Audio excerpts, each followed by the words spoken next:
السلام علیکم KSK novels پر آپ سب کو ویلکم۔ ایک خوبصورت ناول کے ساتھ حاضر ہیں جس کا نام ہے سرخ گلابوں کے موسم۔ ناول کی رائٹر ہیں راحت جبی۔ چلیں ناول کی جانب بڑھتے ہیں۔ وہ میری محبت کا خوبصورت چہرہ ہے جس نے ہمیشہ کے لیے جدا ہوتے ہوئے کہا تھا مجھے خاموشیوں میں آواز دینا، مجھے گلاب اور گیندے کے پھولوں میں تلاش کرنا۔ کل میں نے غروب ہوتے ہوئے سورج سے کہا کہ وہ میری محبت کو وہاں تلاش کرے جہاں وہ طلوع ہو رہا ہے۔ میں نے سوکھے زرد پتوں کو اڑاتی ہوا سے کہا اگر کسی زرد پتے پر میری محبت کا نام لکھا ہوا ہو تو وہ زرد پتا مجھے لا دے۔ ہوا زرد پتوں کو اڑاتی گزر گئی۔ میری گلی میں سے موتیے کے پھولوں کی خوشبو نہیں گزرتی۔ میں کس سے اپنی گمشدہ محبت کا پتہ پوچھوں؟ کتاب کے صفحے پھڑپھڑائے تھے اور لفظ نگاہوں سے اوجھل ہو گئے۔ لکڑی سے بنا قدیم منکر جھولا دھیرے دھیرے ہل رہا تھا۔ ہوا زرد پتے اڑا رہی تھی اور ٹن من درخت اس پر جھکے ہوئے تھے۔ اس کی نگاہوں کے سامنے دھوپ میں چمکتا ہلکا نیلا آسمان تھا جسے الوچے کے درخت کی برہنہ شاخ دو حصوں میں تقسیم کر رہی تھی۔ اس نے غور سے اس شاخ کو دیکھا، وہ اسے سراپا انتظار لگی۔ اس نے گہری سانس لے کر آنکھیں موند لیں۔ اس کی انگلیاں سینے پر دھری کتاب کے عنوان پر رینگ رہی تھیں۔ خزاں زدہ ہوا میں انتظار کی خوشبو رچی تھی۔ تب اس کی انگلیاں ساکت ہوئیں اور کچھ حیران بھی۔ انہوں نے کتاب میں سے جھانکتے ہلکے نیلے لفافے کو چھوا تھا، پھر انگلیوں نے اس کا نام ڈھونڈ لیا، سلمان احمد صدیقی۔ جس نے کبھی اسے دیکھا نہیں تھا پھر بھی اس نے لکھا تھا یہاں بہت تنہائی ہے اور تنہائی بسیط تاریکی کی طرح ہوتی ہے، اپنے اندر نگل لینے والی۔ اس محیط تاریکی میں کھو جاتا جو میرے ہم قدم تمہاری آنکھیں نہ ہوتیں۔ اماوس کی رات میں چمکتے جگنوں کی جگمگاہٹ لیے جگنو ایسے شرر کی بساط کیا، مگر اندھیروں کی موت ایک کرن ہوا کرتی ہے۔ تمہاری آنکھوں کی چمک نہ مجھے کھونے دیتی ہے اور نہ بھٹکنے، میرے اندر باہر کی ساری تاریکیوں کو ایک پل میں مٹا کر رکھ دیتی ہے۔ تم میرے کتنا قریب ہو شاید تمہیں خود بھی اندازہ نہیں، میں بتا بھی نہیں سکتا۔ یہ ایک ایسا اچھوتا سا بندھن ہے جو تمہارے میرے درمیان بندھ گیا ہے۔ میں آتی جاتی ہواؤں سے تمہاری خوشبو چرا لیتا ہوں، میں جاتے موسموں سے تمہاری خبر لیتا ہوں۔ سورج کی اولین کرنیں تمہیں چھو جاتی ہیں تو مجھے بتاتی ہیں، چاند تمہارے آنگن میں جھانکتا ہے تو مجھے دیکھ کر مسکراتا ہے۔ میں تمہیں کیا بتاؤں تحریم، نہیں میں تمہیں کوکی کہوں گا کہ تحریم سے دوری کا احساس کچھ بڑھ جاتا ہے، اور جب یہ احساس مجھے اپنے گھیرے میں لیتا ہے تو میرے تخیل کی کھڑکی کھلتی ہے اور میں تمہیں دیکھتا ہوں سرخ گلابوں کے کنج میں۔ جھولا دھیرے دھیرے حرکت میں ہے، فضا میں اولین بہار کی خوشبو رچی بسی ہے۔ شوخ ہوا چنچل سہیلی کی طرح تم پر پھول نچھاور کرتی ہے اور تمہاری سانسوں میں سرخ گلابوں کی مہک بسی ہے۔ تم سوچتی ہوگی مجھے یہ سب کس نے بتایا، یہ ہوائیں بڑی شریر ہیں اور چاند بڑا بے ایمان، جو دیکھتا ہے کہہ دیتا ہے۔ تم حیران تو ہوگی مگر کوکی یہ تو بتاؤ کیا تم اب بھی جھولے پر بیٹھ کر اے حمید کے ناول پڑھتی ہو؟ اس کی آنکھیں بند تھیں اور متحرک انگلیاں وہ دوسرا نیلا لفافہ ڈھونڈ رہی تھیں۔ تبھی دوسرا لفافہ گرفت میں آیا، وہی ہلکا نیلا لفافہ جس کے کونے میں اس کا نام لکھا تھا، سلمان احمد صدیقی۔ اس لفافے کے انتظار میں اس کی عمر کے کتنے ہی سال خزاں کے زرد سوکھے پتوں کی طرح بکھر گئے تھے۔ پھر بھی کچھ زیادہ دیر نہ ہوئی تھی کہ بھی آنکھوں میں چمک تھی اور دل میں انتظار کی تاب بھی، پر اس کے بعد عمر کے کتنے سالوں کو وقت کے ہاتھوں دھول ہونا تھا کون جانے۔ اب یہ لفافے اس کی متاع حیات تھے کہ یہ دو لفافے دو کاغذ کے پرزے نہ تھے، دو خواب تھے، دو وعدے جو وہ اس کی ہتھیلیوں پر چراغوں کی صورت دھر گیا ہے، اور وہ دونوں ہتھیلیاں پھیلائے ان چراغوں کو بے مہر ہواؤں سے بچانے کی کوشش میں خود بجھتی جا رہی تھی، اور وقت کتنی آہستگی سے اسے تعصب بھری نظروں سے دیکھتے ہوئے گزر رہا تھا۔ اسے خبر ہی نہ تھی کہ نظریں تو جلتے چراغوں کی تھرتھراتی لو پر تھیں۔ وہ پہلا خط ایک خواب تھا، اس سے محبت اور چاہت کا خواب، اور دوسرا ایک وعدہ تھا لوٹ آنے کا۔ اس نے لکھا نہیں تھا کہ وہ ابھی اے حمید کے ناول پڑھتی ہے یا نہیں، وہ بس منتظر رہی تھی۔ تب برسوں بعد اس نے لکھا تھا، فاصلے بڑھ جائیں تو دلوں کے بندھے بندھن کمزور نہیں پڑتے، دوریوں کا احساس دل میں جاگزیں ہو تو انتظار مر نہیں جاتا۔ میں واپس آؤں گا جب تمہاری سماعتیں سبز موسموں کی آہٹیں سنیں گی، جب سبز ہوائیں تم پر اپنی خوشبو نچھاور کریں گی، جب الوچے کے پیڑوں پر پہلا گلابی رنگ بکھرے گا، جب موتیے کی سفید کلیاں کھلیں گی، تمہاری سانسوں میں سرخ گلابوں کی خوشبو مہکے گی، میں تب آؤں گا، ہاں میں سرخ گلابوں کے موسم میں آؤں گا۔ اس نے ایک سرد آہ کھینچ کر آنکھیں کھولیں۔ الوچے کی برہنہ شاخ اب بھی سراپا انتظار بنی نیلے عنبر کو دو حصوں میں تقسیم کر رہی تھی۔ زرد ہوا میں انتظار کی خوشبو رچی تھی۔ ٹن من درخت اس پر زرد سوکھے پتے نچھاور کر رہے تھے۔ نہ الوچے کے پیڑ پر گلابی رنگ بکھرا تھا، نہ موتیے پر سفید کلیاں کھلی تھیں۔ اس نے آنکھیں بند کر کے زرد ہوا کا جھونکا تھاما اور کہنے لگی، اس سے کہنا میرے آنگن میں موسم مستقل نہیں ٹھہرتے، فاصلے بڑھ جائیں تو دلوں کے بندھن کمزور نہیں پڑتے، کبھی کبھی ٹوٹ جاتے ہیں۔ انتظار مرتا نہیں، آنکھوں میں منجمد ہو جاتا ہے، بس آنکھیں مر جاتی ہیں۔ میری سماعتیں سبز موسموں کی آہٹ سنتے سنتے مرنے لگی ہیں۔ الوچے کے پیڑ پر کئی بار گلابی پھول کھلے اور کھل کر بکھر گئے۔ موتیے کی سفید کلیاں دھوپ کی زد میں آ کر ٹوٹ گئیں۔ اد کھلے گلاب کا دکھ تم کیا جانو کہ جس کی خوشبو فضاؤں میں نہ بکھر سکے، اس کے اندر ہی گھٹ کر رہ جائے۔ تم کیسے آؤ گے سلمان احمد کہ میرے آنگن میں اب سرخ گلاب نہیں کھلتے؟ زرد ہوا کے جھونکے نے سر جھکا کر یہ سب سنا اور چپکے سے چلا گیا۔ کون جانے یہ جھونکا اس کے گھر تک پہنچے گا یا نہیں۔ یہ ایک شہر کے ہنگاموں سے دور منکش آبنوسی دروازوں والا خوبصورت سفید گھر تھا، بہت بڑا مگر کچھ قدیم۔ اس سے مسل بڑا سا باغ، اگرچہ سامنے سے گزرنے والی سڑک کی دوبارہ تعمیر کی بنا پر سڑک سے اس کا لیول کچھ نیچا ہو گیا تھا، پھر بھی سرسبز بیلوں اور رنگا رنگ پھولوں سے ڈھکا یہ گھر ایک بار تو توجہ ضرور کھینچتا تھا۔ پھر چھوٹی چار دیواری سے جھانکتے پھلدار اور پھولدار پودے، یہ گھر دو بھائیوں کی ملکیت تھا، اشفاق احمد صدیقی اور ابصار احمد صدیقی۔ اشفاق احمد صدیقی کا انتقال بہت پہلے ہو گیا تھا، ان کا بس ایک ہی بیٹا تھا، زوار احمد صدیقی۔ ابصار احمد صدیقی کے 4 بچے تھے، سب سے بڑی تحریم عرف کوکی آپا، پھر رمنا عرف مانا، پھر سمانا۔ اس کا نام اتنا چھوٹا تھا کہ مزید چھوٹا کرنے کی ضرورت ہی محسوس نہ ہوئی تھی، اور سب سے چھوٹے حسام احمد صدیقی عرف ٹیپو۔ بیگم اشفاق اور بیگم ابصار خالصتاً گھریلو خواتین تھیں۔ جاتی سردیوں کا اداس اداس سا دن تھا، گھر میں کچھ خاموش کچھ سوئی جاگی سی کیفیت طاری تھی، جیسے پانی کی ٹنکی پر چڑھے ٹیپو کی تیز اور جھنجھلائی ہوئی آواز نے جھنجھوڑا تھا۔ کتاب میں کوئی جھولے پر نیم دراز کوکی آپا چونک گئیں، جبکہ تخت پر گاؤ تکیے کے سہارے اونگتی بیگم اشفاق ہڑبڑا کر جاگی تھیں، جبکہ ان کے اکلوتے فرزند یوں ہی تکیے پر سر رکھے اوندے پڑے گھاس نوچ رہے تھے۔ عجیب سی بیزاری ان کے لمبے چوڑے وجود پر چھائی تھی، یا وہ خود کو بیزار ثابت کرنے کی کوشش کر رہے تھے۔ بہرحال انہوں نے سر اٹھا کر ٹیپو کو ڈھونڈنے کی کوشش نہیں کی تھی۔ سبزیوں کے کھیت میں مصروف وجود بھی بدستور مصروف رہا تھا۔ میں خودکشی کرنے والا ہوں۔ ٹیپو کے اس اعلان پر تقریباً سب ہی کی نگاہیں پرواز کرتی ہوئی پانی کی ٹینکی پر ایستادہ ٹیپو تک گئیں۔ ٹیپو کے ایک ہاتھ میں ٹینکی صاف کرنے والا برش تھا، شرٹ کے کھلے بٹنوں اور گھٹنوں تک چڑھائی جینز کے ساتھ وہ جارحانہ انداز میں منڈیر پر کھڑا تھا۔ کیا فضول باتیں کرتے ہو ٹیپو، سوچ سمجھ کر بولا کرو۔ بیگم اشفاق عرف تائی اماں نے ہول کر اکلوتے بھتیجے کو بری طرح گھورا۔ میں بالکل ٹھیک کہہ رہا ہوں، یہ بھی کوئی زندگی ہے؟ اس نے منہ بنا کر دونوں ہاتھ پھیلائے۔ کیوں کیا ہوا؟ اچھی بھلی تو گزر رہی ہے، کفران نعمت مت کرو۔ کوکی آپا نے کتاب بند کر کے کسل مندی سے جمائی لی۔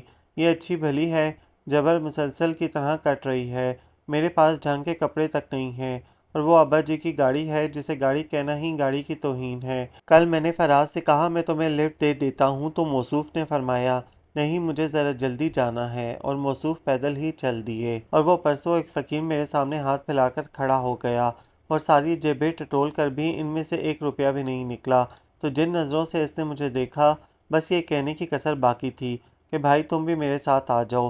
وہ حسرت و یاد سے کہہ رہا تھا۔ کوکی آپا نے اسے بری طرح گھورا۔ اب کیا پورے محلے کو سناؤ گے؟ محلہ؟ ٹیپو نے دانت پیسے۔ وہ ایک حسینہ معجبینہ جلوہ افروز ہوئی تھیں بالکونی میں۔ ٹیپو نے حسرت سے کسی گھر کی بالکنی میں جھانکا۔ ابھی ابھی اشارہ کر گئی ہیں کہ اس گھر کی ٹنکی صاف ہو گئی ہو تو ہماری بھی صاف کر جانا۔ خیر اب اتنے بھی حالات نہیں بگڑے، وارڈروب بھری ہے تمہاری کپڑوں سے۔ تائی اماں اس کی مبالغہ آرائی سے خائف نظر آتی تھیں۔ ہاں بس کبھی کبھی نہا کر انہیں پہننے کی زحمت گوارا کر لیا کرو۔ سمانا سبزیوں کے کھیت میں سے برآمد ہوئی۔ ایک ہاتھ سے بال سمیٹتے ہوئے اس نے ٹیپو کو گھورا، جبکہ دوسرے ہاتھ میں مٹر سے بھری ٹوکری تھی۔ یہ کھیت باغ کے ایک کونے میں کچھ بچت اور کچھ شوق کے ہاتھوں مجبور ہو کر اس نے لگایا تھا۔ پچھلی عید پر نہایا تھا، اب اگلی عید پر نہاؤں گا، وہ شرارت و ڈھٹائی سے بولا، پھر سنجیدہ ہوتے ہوئے پوچھنے لگا یہ عید کب آ رہی ہے؟ جب تم نہاؤ گے، ترس جواب آیا، پر نہا کر باہر مت نکل جانا، بچے عیدی مانگنے لگیں گے۔ اف، وہ بھنا کر بولا، یہ ہے میری اوقات اور یہ ہے میری زندگی۔ بہنوں اور بھائیوں، اس نے غیر متوجہ بھائی کو متوجہ کرنے کی کوشش کی، جو بدستور گھاس توڑ توڑ کر ڈھیری لگانے میں مصروف تھا۔ میں جا رہا ہوں۔ ٹیپو صاحب آپ کہاں جا رہے ہیں؟ جاجی سودا سلف اٹھائے اندر داخل ہوا تھا۔ ہم چلے اس جہاں سے، دل اٹھ گیا یہاں سے، وہ دل گرفتہ لہجے میں گنگنایا۔ کوئی ضرورت نہیں تمہیں کہیں جانے کی، جب بھی تمہیں کوئی کام کہتی ہوں یوں ہی کھسکنے کی کوشش کرتے ہو۔ ٹینکی صاف کر کے نیچے اترو۔ کچن سے جھانک کر بیگم ابصار نے اپنے اکلوتے فرزند کو بری طرح لتاڑا۔ وہ باقی تمام گفتگو سے لا علم نظر آتی تھیں۔ اف اف، ٹیپو سر پیٹ کر رہ گیا۔ آپا دھیان رکھیں اس کا، کام سے پہلے نیچے نہ اترنے پائے، انہوں نے تائی جان سے کہا اور غڑاپ سے کچن میں غائب ہو گئیں۔ توپے رکھ دے نیچے، کہیں میں نیچے نہ اتر آؤں، وہ جھنجھلایا۔ ویسے ٹیپو، یہ تم ٹینکی صاف کرے ہو یا ٹینکی تمہیں صاف کر رہی ہے؟ سمانا نے اس کی حالت زار پر چوٹ کی۔ بس میں اسی ٹینکی میں کود رہا ہوں، وہ دھمکی آمیز لہجے میں بولا۔ معاملہ اس کی برداشت سے باہر ہو گیا تھا۔ اس کے لیے ٹینکی کی نہیں، چلو بھر پانی کی ضرورت ہے، سمانا نے کہا، پھر اس کی طرف توجہ دینے کے بجائے تائی اماں کی طرف متوجہ ہوئی، جبکہ ٹیپو نے جل کر ٹینکی میں چھلانگ لگائی اور رگڑ رگڑ کر صاف کرنے لگا۔ اس کا سارا غصہ اب یہیں نکلنا تھا۔ جاجی کہاں ہے؟ اندر کچن میں سودا سلف رکھ رہا ہے، انہوں نے بتایا تو وہ ٹوکری سمیت کچن میں آ گئی۔ جاجی کیبنٹ کھولے سامان رکھ رہا تھا۔ جاجی فٹافٹ مٹر چھیلو، اس نے حکم صادر کیا اور خود ہاتھ دھونے لگی۔ ہیں جی، آج پھر آلو مٹر پکیں گے؟ جاجی صدمے سے بے ہوش ہونے کو تھا۔ سمانا نے اسے بری طرح گھورا اور چاول نکالنے لگی۔ ذرا سی دیر میں سارا گھر مٹر پلاؤ کی خوشبو سے مہک رہا تھا۔ بڑی سی ڈائننگ ٹیبل پر مٹر پلاؤ اور رائتا سجا کر اس نے جاجی کو بھیجا کہ وہ سب کو بلا لائے۔ ٹیپو بھی برآمد ہو گیا تھا ٹینکی میں سے۔ رفتہ رفتہ سارا گھر جمع ہو گیا۔ ماشاءاللہ، سمانا کے ہاتھ میں ذائقہ بہت ہے، تائی اماں نے دوسری بار ڈش کی طرف ہاتھ بڑھاتے ہوئے تعریف کی۔ تائی اماں اب دوسری بار بھی بغیر تعریف کے لے سکتی ہیں، مانا بالکل بھی برا نہیں مانے گی، رمنا نے شرارت سے کہا۔ تائی اماں جھیم گئیں۔ لو، میں کوئی اس لیے کہہ رہی ہوں، بری بات رمنا، امی نے سرزنش کی۔ وہ لاپرواہی سے چاول کھاتی رہی۔ ذائقے کی بات تو ٹھیک ہے، مگر جس تواتر سے یہ ہمیں مٹر کھلا رہی ہے، مجھے شک ہے کہ میرے پیٹ میں مٹر کا پودا اگ گیا ہے۔ زوار بھائی نے پیٹ پر ہاتھ رکھ کر تشویش سے کہا۔ آپ پودے کی بات کر رہے ہیں؟ ٹیپو نے دہائی دی۔ میری تو شکل روز بروز مٹروں سے مشابہ ہوتی جا رہی ہے، اس میں ان کا کوئی قصور نہیں، تمہاری شکل پہلے سے ہی ایسی ہے، سمانا نے اطمینان سے کہا۔ کیوں تنگ کرتے ہو بیچارے کو؟ چپ کر کے کھانا کھاؤ، بیگم ابصار نے انہیں ڈانٹا۔ پھر سمانا سے پوچھنے لگیں، جاجی کو کھانا دے دیا؟ وہ تو سب سے پہلے کھا چکا، اب کے لولا فرمانے گیا ہے، اب کا تو ہو گیا شام میں۔ قیمہ پڑا ہے امی، تھوڑا ہوگا، ایسا کرو اس میں تھوڑے مٹر ڈال لینا۔ پھر مٹر؟ ٹیپو سر تھام کر بیٹھ گیا تھا۔ سمانا کچن سے لان کی طرف کھلنے والی کھڑکی میں جھکی رمنا کے ساتھ رات دیکھا جانے والا ڈرامہ ڈسکس کر رہی تھی۔ اس کے ہاتھ میں چمچہ تھا اور دوسرا کھلی کھڑکی پر چوکھٹ پر دھرا تھا، جبکہ رمنا ہاتھ میں ناول پکڑے لان چیئر پر بیٹھی بڑے فراغت سے اس کے ساتھ محض گفتگو تھی، جبکہ کچن کی کھڑکی پر جھکی عشق پیشاں کے کاسنی پھول سوکھ سوکھ کر نیچے گزر رہے تھے۔ وہ دونوں ہی فراغت کے دن گزار رہی تھیں۔ سمانا نے گریجویشن کر لیا تھا، جبکہ رمنا تھرڈ ایئر کے ایگزامز کے بعد کالج کھلنے کی منتظر تھی، جبکہ ٹیپو نے حال ہی میں B S C first year میں ایڈمیشن لیا تھا۔ زوار بھائی تعلیم مکمل کرنے کے بعد جاب کی تلاش میں سرگرداں تھے، جبکہ کوکی آپا اسکول میں پڑھاتی تھیں۔ سمانا کا تو سارا وقت پھولوں پودوں کو سنوارتے اور کوکنگ کرتے گزر جاتا تھا۔ اس کے بک شیلف میں ساری کتابیں انہی موضوعات کے گرد گھومتی تھیں۔ رمنا کے سارے شوق اس کی عمر کے مطابق تھے، میوزک، ٹی وی، ناول وغیرہ۔ تبھی لکڑی کا قدیم طرز کا دروازہ کھول کر ٹیپو آ گیا۔ ہائے، اس نے دور ہی سے نعرہ لگایا۔ وعلیکم السلام، رمنا نے فوراً کہا، جبکہ سمانا کھڑکی میں سے پوچھ رہی تھی کہ اس کی طبیعت تو ٹھیک ہے، پکایا کیا ہے آج؟ وہ کھڑکی پھلانگ کر اندر تھا۔ ابھی ابھی کالج سے لوٹا تھا، سو بھوک زوروں پر تھی۔ مرغ، سمانا نے کڑھائی میں کفگیر ہلایا۔ اے مارے حیرت کے ٹیپو کا منہ کھلا، جھٹ شتر مرغ کی طرح گردن کھڑکی سے باہر نکالی۔ رمنا، تم صبح کتنے بجے جاگی تھی؟ کافی صبح اٹھ گئی تھی، کیوں؟ رمنا نے ناول سے نظریں ہٹائے بغیر پوچھا۔ سورج کدھر سے نکلا تھا؟ جواباً سمانا کا کفگیر اس کی پیٹھ پر لگا۔ اف، وہ تیورا کر پلٹا۔ تبھی زوار بھائی کچن میں وارد ہوئے۔ کہاں ہے وہ؟ خدا کے لیے جلدی چہرہ کراؤ کہ مدتوں گزر گئیں اس کا دیدار کیے۔ وہ سمانا کے حد درجہ قریب آ کر بریک لگا سکے تھے۔ سمانا جھنجھلا کر پلٹی، پھر انہیں اتنا قریب دیکھ کر اس نے کفگیر کی ڈنڈی سے انہیں پیچھے کر کے جھنجھلا کر پوچھا، کس کی بات کر رہے ہیں آپ؟ ہائے ظالم، اس سے پہلے کہ وہ پھر کر کے اٹھ جائے، خدارا اس کا دیدار کروا دو، اس نے دہائی دی۔ کون اٹھ جائے؟ سمانا نے حد درجہ حیرت سے پوچھا۔ میں نے سنا ہے یہاں مرغ پک رہا ہے، وہ ایک دم لہجہ بدل کر کان کھجاتے ہوئے بولے تھے۔ اف، جائیں ٹیبل پر، میں لگا رہی ہوں کھانا، سمانا نے بھنا کر کہا اور رمنا کو کھانا لگانے کا کہنے لگی۔ مانا گھر میں کوئی بیمار ہے؟ امی اور تائی کو کھانے کا بتا کر وہ لوٹی تو ٹیپو نے پوچھا، نہیں تو کیوں؟ اس نے پانی کا جگ ٹیبل پر رکھا تو یقیناً مرغ بیمار ہوگا۔ ٹیپو نے گویا مرغ پکنے کی وجہ تلاش کر ہی لی تھی، پر یہ مرغ ہے کہاں؟ زوار نے شوربے میں گویا ڈبکی لگائی۔ ٹیپو کی پلیٹ میں رمنا نے نشاندہی کی، نہیں نہیں، یہ میری ٹانگ ہے۔ ٹیپو نے دونوں ہاتھوں سے اپنی پلیٹ کو ڈھانپا، بیٹے یہ مرغ کی ٹانگ ہے۔ زوار بڑے آرام سے اس کی پلیٹ سے ٹانگ اڑا گیا تھا، یہ انصاف نہیں ہے۔ کئی مہینوں بعد تو میری باری آئی تھی ٹانگ کھانے کی، ٹیپو نے دہائی دی۔ بچے ابھی تمہاری عمر ٹانگ کھانے کی نہیں ہے۔ زوار نے اطمینان سے کھانے کا آغاز کیا۔ آپ کی ہے؟ وہ جل گیا۔ آف کورس ینگ بوائے، مانا یہ مرغ ایک ٹانگ کا تھا۔ ٹیپو نے ڈونگے میں جھانکا، وہی مرغ کی ایک ٹانگ۔ چپ کر کے کھانا کھاؤ، ابو کے لیے سالن رکھ کے آئی ہوں، تم لوگ تو سب چٹ کر جاتے۔ مانا نے اسے بری طرح لتاڑا، وہ برے برے منہ بنا کر کھانا کھانے لگا۔ زوار کھانا کھانے کے فوراً بعد اٹھ گیا۔ امی گاڑی کی چابی کہاں ہے؟ کوکی کو اسکول سے لے آؤں؟ آپ کو تو جلدی جانا ہوگا، ٹیپو نے پوچھا۔ ہاں چھٹی ہونے والی ہے، زوار نے گھڑی پر نگاہ دوڑائی۔ تو پھر پیدل چلے جائیں، اس نے آرام سے مشورہ دیا۔ سب اسے ڈانٹنے کی کوشش میں بے ساختہ مسکرائے تھے۔ گھر کے حالات بگڑے تو پھر بگڑتے ہی چلے گئے تھے۔ افسر احمد صدیقی ریٹائر ہوئے تو انہوں نے ساری رقم ملا کر کاروبار شروع کیا، مگر تجربہ اور کاروباری سمجھ بوجھ نہ ہونے کی بنا پر کاروبار چل نہ سکا، رقم الگ ڈوب گئی۔ آج کل وہ اپنے ڈوبتے ہوئے کاروبار کو سنبھالنے کی کوشش میں مصروف تھے، مگر اس کے لیے کثیر سرمایے کی ضرورت تھی۔ گھر والوں نے یہ دیکھ کر گھر کے اخراجات میں کمی شروع کر دی۔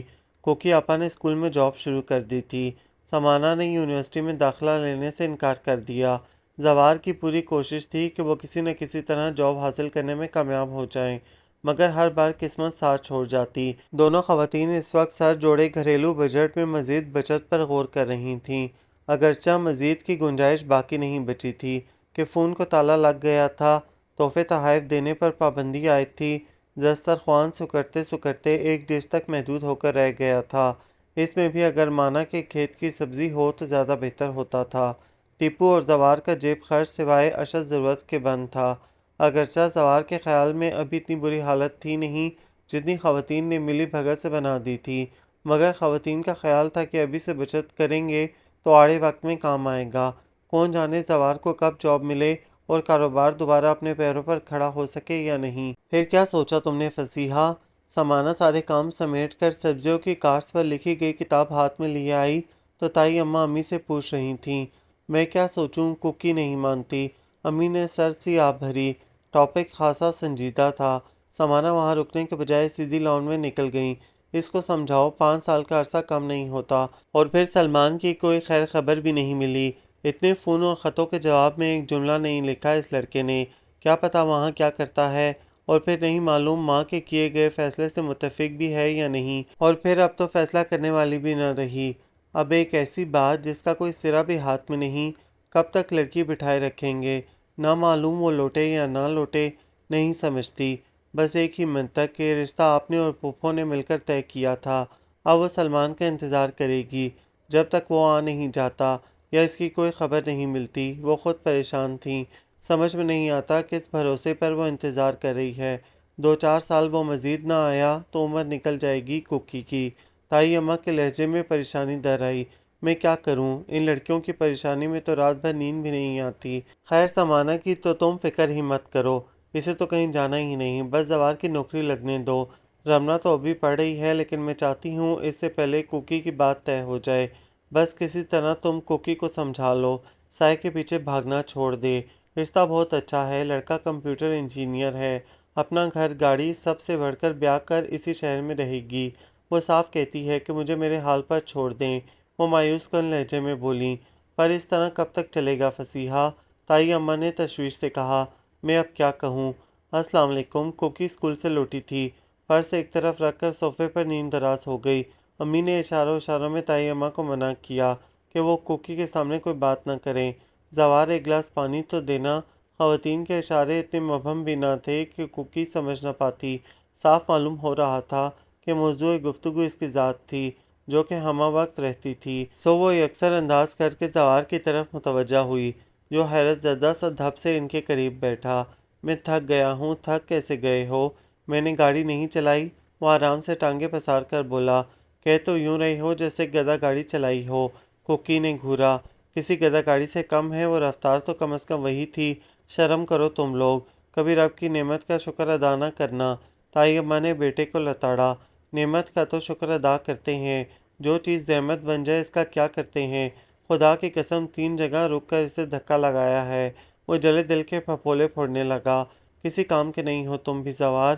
کوکی جھنجلا کر کچن کی طرف چل دی تھی۔ آپ خواتین کے درمیان اشارے بازی کس خوشی میں ہو رہی تھی؟ زوار اٹھ کر ان کے پاس آ بیٹھا۔ وہی کوکی کا مسئلہ، امی نے مایوسی سے کہا، کسی صورت نہیں مان رہی۔ زوار تمہاری تو بہت دوستی ہے اس کے ساتھ، تم ہی مناؤ اسے۔ توبہ کریں، اس موضوع پر بات کریں تو پنجے جھاڑ کر پیچھے پڑ جاتی ہے۔ اس نے جھٹ کانوں کو ہاتھ لگائے۔ ویسے مسئلہ کیا ہے؟ اتنا اچھا رشتہ آیا ہے، اب ایسے رشتے روز روز تو نہیں ملتے۔ عمر نکلی جا رہی ہے اس کی۔ وہ اپنے دل کا بوجھ ہلکا کرنے لگی تھیں۔ آخر میں اسے کہنا ہی پڑا، میں بات کروں گا اس سے۔ تب کہیں جا کر وہ لوگ پرسکون ہوئی، گویا کوکی زوار کی بات مان ہی لے گی۔ یہ کوکی کہاں ہے مانا؟ دونوں پاؤں سمیٹ کر پلنگ پر رکھے، کرسی سے ٹیک لگائے بہت انہماک سے ڈرامہ دیکھتی مانا ذرا کی ذرا چونکی، پھر ٹی وی اسکرین پر نظریں جماتی آہستگی سے بولی، اپنے کمرے میں ہوں گی۔ طبیعت تو ٹھیک ہے نا اس کی؟ زوار نے تشویش سے پوچھا۔ تبھی رمنا اس کے کان پر جھک آئی۔ بہت زبردست جھڑپ ہوئی ہے کوکی آپا اور امی کے درمیان، کیوں خیریت تو تھی نا؟ وہ مکمل طور پر رمنا کی طرف مڑ گیا۔ جواب سمانا نے دیا، وہی سیدھا سادہ حقیقت پسند لہجہ، قدرے بیزاری لیے ہوئے تھا، وہی اسد کے پروپوزل کی بات۔ نہ امی کوکی آپا کے جذبات سمجھتی ہیں نہ وہ، تصادم تو ضروری تھا پھر۔ اوفو ڈرامہ تو سکون سے دیکھنے دو، ابو جان بری طرح ڈسٹرب ہوئے تھے اس خسر پسر سے۔ مانا ایک دم چپ ہو گئی۔ زوار چپکے سے کوکی کے کمرے میں آ گیا۔ اس کا کمرہ ایک اپنی الگ دنیا بسائے ہوئے تھا۔ کاسنی پھولوں والی بیل نے پورے گھر کو اپنی باہوں میں سمیٹ رکھا تھا۔ وہ ٹیپو اور رمنا کے کمرے میں جھانکتی تھی تو اس کے پھولوں پر خوشی، شادمانی اور کچی عمر میں دیکھے جانے والے خوابوں کی دلکشی چھا جاتی تھی۔ سمانا کے کمرے کی کھڑکی سے لپٹی تھی تو اس کے پھولوں پر پیار کے رنگ کھلنے لگتے۔ وہ کھل کر مرجھانے اور مرجھا کر کھلنے سے اسے زندگی کا فلسفہ سمجھاتے تھے۔ اب وہی پھول سراپا انتظار بنے اداس، چپ اور بے قرار چپکے چپکے اندر جھانک رہے تھے۔ وہ کتاب سینے پر دھرے دھرے کرسی پر جھولتی آنکھیں موندے نہ جانے کس گیان دھیان میں مصروف تھی۔ ہوا کا جھونکا سامنے میز اور کھڑکی کی چوکھٹ پر خشک پھول پتے بکھرا گیا تھا۔ امید کا سایہ ہے، نہ رستہ ہے نہ منزل، ہم کتنے اکیلے ہیں محبت کے سفر میں۔ زوار نے کتاب کھینچ لی تھی۔ کوکی نے آنکھیں کھول کر اسے دیکھا۔ اس کی آنکھوں میں مٹیالہ سا غبار چھایا تھا۔ کہاں کھوئی ہو؟ وہ سیدھی ہو کر بیٹھی، نگاہوں کی گرفت میں خشک و زرد پھول آ گئے۔ وہ ٹکٹکی باندھے انہیں دیکھے گئی۔ زوار اس کے سامنے میز پر ذرا کی ذرا ٹک گیا، پھر اس کا سر ہلاتے ہوئے بولا، کیوں مہاتما بدھ کی طرح ساکت ہو گئی ہیں محترمہ؟ یوں ہی کچھ سوچ رہی تھی۔ اس نے مٹھی بھر کے خشک پھول کھڑکی سے باہر پھینک دیے اور ہاتھ سے میز جھاڑنے لگی۔ کاش اس بے معنی سے انتظار کو بھی اپنے دل سے یوں ہی جھاڑ سکو تم۔ اس کا ہاتھ تھم گیا۔ اس نے سلگتی نگاہوں سے اسے دیکھا۔ بے معنی؟ اب تم بھی یہ کہو گے زوار؟ اس کے لہجے میں دکھ کی ہلکی ہلکی پرچھائیاں لہرا رہی تھیں۔ تو کیا کہوں؟ جس رشتے کا کوئی نام نہ ہو، اسے نام تو ہے۔ کوکی نے تیزی سے بات کاٹی، یہ نام دیا تھا نا پھوپھو نے اس رشتے کو۔ اس نے اپنا ہاتھ آگے بڑھایا جس میں سلمان کے نام کی انگوٹھی چمک رہی تھی۔ زوار نے ایک نظر انگوٹھی پر ڈالی اور کتاب کے صفحے پلٹتے ہوئے بولا، اب تو وہ زندہ نہیں رہیں جن کی وجہ سے رشتہ قائم ہوا تھا۔ جس کے ساتھ قائم ہوا تھا وہ تو زندہ ہے نا؟ اس نے برجستہ کہا۔ کوکی تم؟ اس نے جھنجھلا کر کتاب میز پر پٹکی اور کھڑا ہو گیا۔ کتاب میں سے پھسل کر 2 نیلے لفافے نیچے جا گرے۔ وہ جھکا مگر کوکی نے اس سے پہلے ہی اٹھا لیے تھے۔ زوار نے سیدھے ہوتے ہوئے دونوں ہاتھ پینٹ کی جیبوں میں گھسائے اور لب بھینج کر اس کی طرف دیکھا۔ ان 2 خطوں کے سہارے کتنی مسافت طے کر پاؤ گی تم؟ وہ خاموشی سے خطوں کو گھورتی رہی۔ زوار بری طرح جھنجھلا گیا۔ میری سمجھ میں نہیں آتا کوکی، کیسا یقین ہے یہ تمہارا جو تمہیں تھکنے نہیں دیتا؟ تم سائے کے پیچھے بھاگ رہی ہو۔ وہ شخص ان 10 سالوں میں محض 2 لفافے تمہارے ہاتھ میں تھما کر بریعظمہ ہو گیا اور تم آنکھیں بند کر کے اس کے بتائے رستے پر چلتی جا رہی ہو۔ کبھی سوچا تم نے کیا انجام ہوگا تمہاری اس عجیب و انہونی محبت کا اور تمہارا؟ کوکی نے دونوں لفافے کسی مقدس صحیفے کے اوراق کی طرح سنبھال کر کتاب میں رکھے، پھر اس کی طرف پلٹی تو اس کی آنکھوں میں الوہی محبت کے چراغ جل رہے تھے۔ میں تو اتنا جانتی ہوں کہ محبت ابتدا سے سفر میں ہے اور انتہا تک سفر میں رہتی ہے، نہ ہم سفر بھولتا ہے نہ نشان منزل۔ ہر آنکھ اس کی آنکھ بن جاتی ہے، ہر آواز اس کی آواز لگتی ہے، ہر صورت میں اس کی شبیہ اتر آتی ہے۔ محبت وہ عذاب ہے جس سے کبھی نجات نہیں ملتی، جو کبھی تھا، اب بھی ہے، ہمیشہ رہے گا۔ یہی زندگی کا عروج ہے اور یہی زوال۔ زوال سجدر سا کھڑا اس کی مدھم آواز سنتا رہا۔ کوکی اسے دیکھے اور جانے بنا ہی، ہاں اسے دیکھے اور جانے بنا ہی، وہ دھیمے سے ہنسی۔ وہ اس کے لہجے کی شدت سے خوفزدہ ہوا تھا۔ تبھی کزن ہنس کر اس نے ماحول کا بوجھل پن کم کرنے کی کوشش کی اور کان کھجاتے ہوئے پوچھنے لگا، یہ محبت کی کون سی قسم ہے یار؟ مجھے نہیں پتا۔ وہ رخ موڑ کر کھڑکی سے باہر جھانکنے لگی۔ ہم تو بس یہ چاہتے ہیں کوکی کہ تم خوش رہو اور زندگی کے کسی لمحے میں تمہیں اپنے جذبوں کے رائگاں جانے کا افسوس نہ ہو۔ وقت تمہارے ہاتھوں میں دکھ کی کوئی لکیر نہ کھینچ دے، تمہاری آنکھ میں آنسو ہوں، یہ ہم میں سے کوئی بھی برداشت نہیں کر پائے گا۔ اس کے پرخلوص لہجے پر کوکی پلٹی۔ تو پھر یہ سب کیا کر رہے ہو تم لوگ؟ کیا سمجھتے ہو کہ تم لوگوں کا یہ عمل میری آنکھ میں آنسو کی جگہ خوشی بھر دے گا؟ ہم سب تمہارا بھلا چاہتے ہیں کوکی، تمہیں خوش دیکھنا چاہتے ہیں۔ خوش؟ وہ مضطرب سی ہنسی ہنس دی۔ میرے لیے خوشی بس سلمان ہے زوار۔ اس کے قطعی لہجے پر زوار ٹھٹک گیا۔ اتنا آگے مت جاؤ کوکی کہ واپس ہی نہ پلٹ سکو۔ وہ ڈر گیا تھا۔ زوار بہت بدقسمت ہے وہ شخص جس کا انتظار کرنے والا کوئی نہ ہو۔ میں یہ بدقسمتی سلمان کے حصے میں نہیں آنے دوں گی۔ میرا وجدان کہتا ہے کہ وہ آ جائے گا۔ زوار کسی گہری سوچ میں ڈوب گیا تھا، جبکہ وہ ہوا کے سینے پر خیال کی روشنائی سے ایک اور سندیسہ لکھ رہی تھی۔ شام ہو جائے تو مسافر گھر لوٹ آتے ہیں سلمان احمد صدیقی، اس سے پہلے کہ ان راستوں کو رات نگل جائے اور ان راستوں پر دیوں کی طرح روشن یہ آنکھیں بجھ جائیں، تم بھی لوٹ آؤ۔ اگر تم واقعی نہ آئے سلمان احمد صدیقی تو ایک خدشہ سا اس کے اندر جاگ کر اس کے دھڑکتے دل کو سہما گیا۔ میں نے جو اپنی عمر کے اتنے سال تمہارے انتظار کی راہ میں رول دیے، اگر وہ رائے گاں چلے گئے تو کیا ہوگا؟ رائے گانی کا یہ احساس تو مجھے مار ڈالے گا سلمان۔ اور یہ سب لوگ، یہ سب میرے اپنے ہیں، میرے لیے پریشان ہوتے ہیں۔ میں کب تک ان کی محبتوں سے منہ موڑے تمہاری راہ تکتی رہوں گی؟ میں ان محبتوں کے سامنے ہار گئی تو تم کیا کرو گے سلمان؟ کوکی آپا، رمنا نے پکارا تو اس کا ڈولتا وجود ساکت ہوا۔ آنکھیں ہنوز بند تھیں۔ آپ کو ابو بلا رہے ہیں۔ ابو؟ اس نے ایک جھٹکے سے آنکھیں کھولیں۔ خیریت تو ہے نا؟ پتہ نہیں، میں ادھر آ رہی تھی تو جاجی نے بتایا تھا۔ وہ اچک کر جھولے پر بیٹھی۔ کوکی سوچوں میں الجھتی اندر آ گئی۔ جاجی ابو کہاں ہیں؟ اس نے کچن سے نکلتے جاجی سے پوچھا۔ صاحب اپنے کمرے میں ہیں، بلکہ باقی لوگ بھی ادھر ہی ہیں۔ باقی لوگ بھی؟ کسی انہونی کے خیال سے اس کا دل ذرا سا سہم گیا تھا۔ وہ قدم قدم چلتی ابو کے کمرے میں آ گئی۔ امی اور تائی اماں متفکر سی بیٹھی تھیں۔ زوار اسے دیکھتے ہی نہ جانے کیوں ابو کی الماری کھنگالنے لگا تھا۔ آؤ بیٹا تحریم بیٹھو، ابو نے خوشدلی سے کہا اور اپنے پاس بٹھا لیا۔ آپ نے مجھے بلایا تھا ابو؟ ہاں، وہ کسی گہری سوچ میں ڈوبے پھر پوچھنے لگے۔ اسکول کیسا چل رہا تھا تمہارا؟ ٹھیک چل رہا ہے۔ اس نے دھیان سے ان کا چہرہ دیکھا۔ وہ پھر کسی سوچ میں الجھے۔ کوکی کو اس خاموشی سے وحشت سی ہونے لگی۔ آپ کی امی نے رائے مانگی تھی تم سے۔ کوکی بیٹا تم نے جواب ہی نہیں دیا۔ کس بات کا؟ اس کی نظریں امی کی طرف اٹھیں۔ وہ نظریں چرا گئیں۔ تایا جان اسد کے پرپوزل کے بارے میں پوچھ رہے ہیں۔ زوار نے کتاب سے نظریں ہٹائے بغیر وضاحت کی۔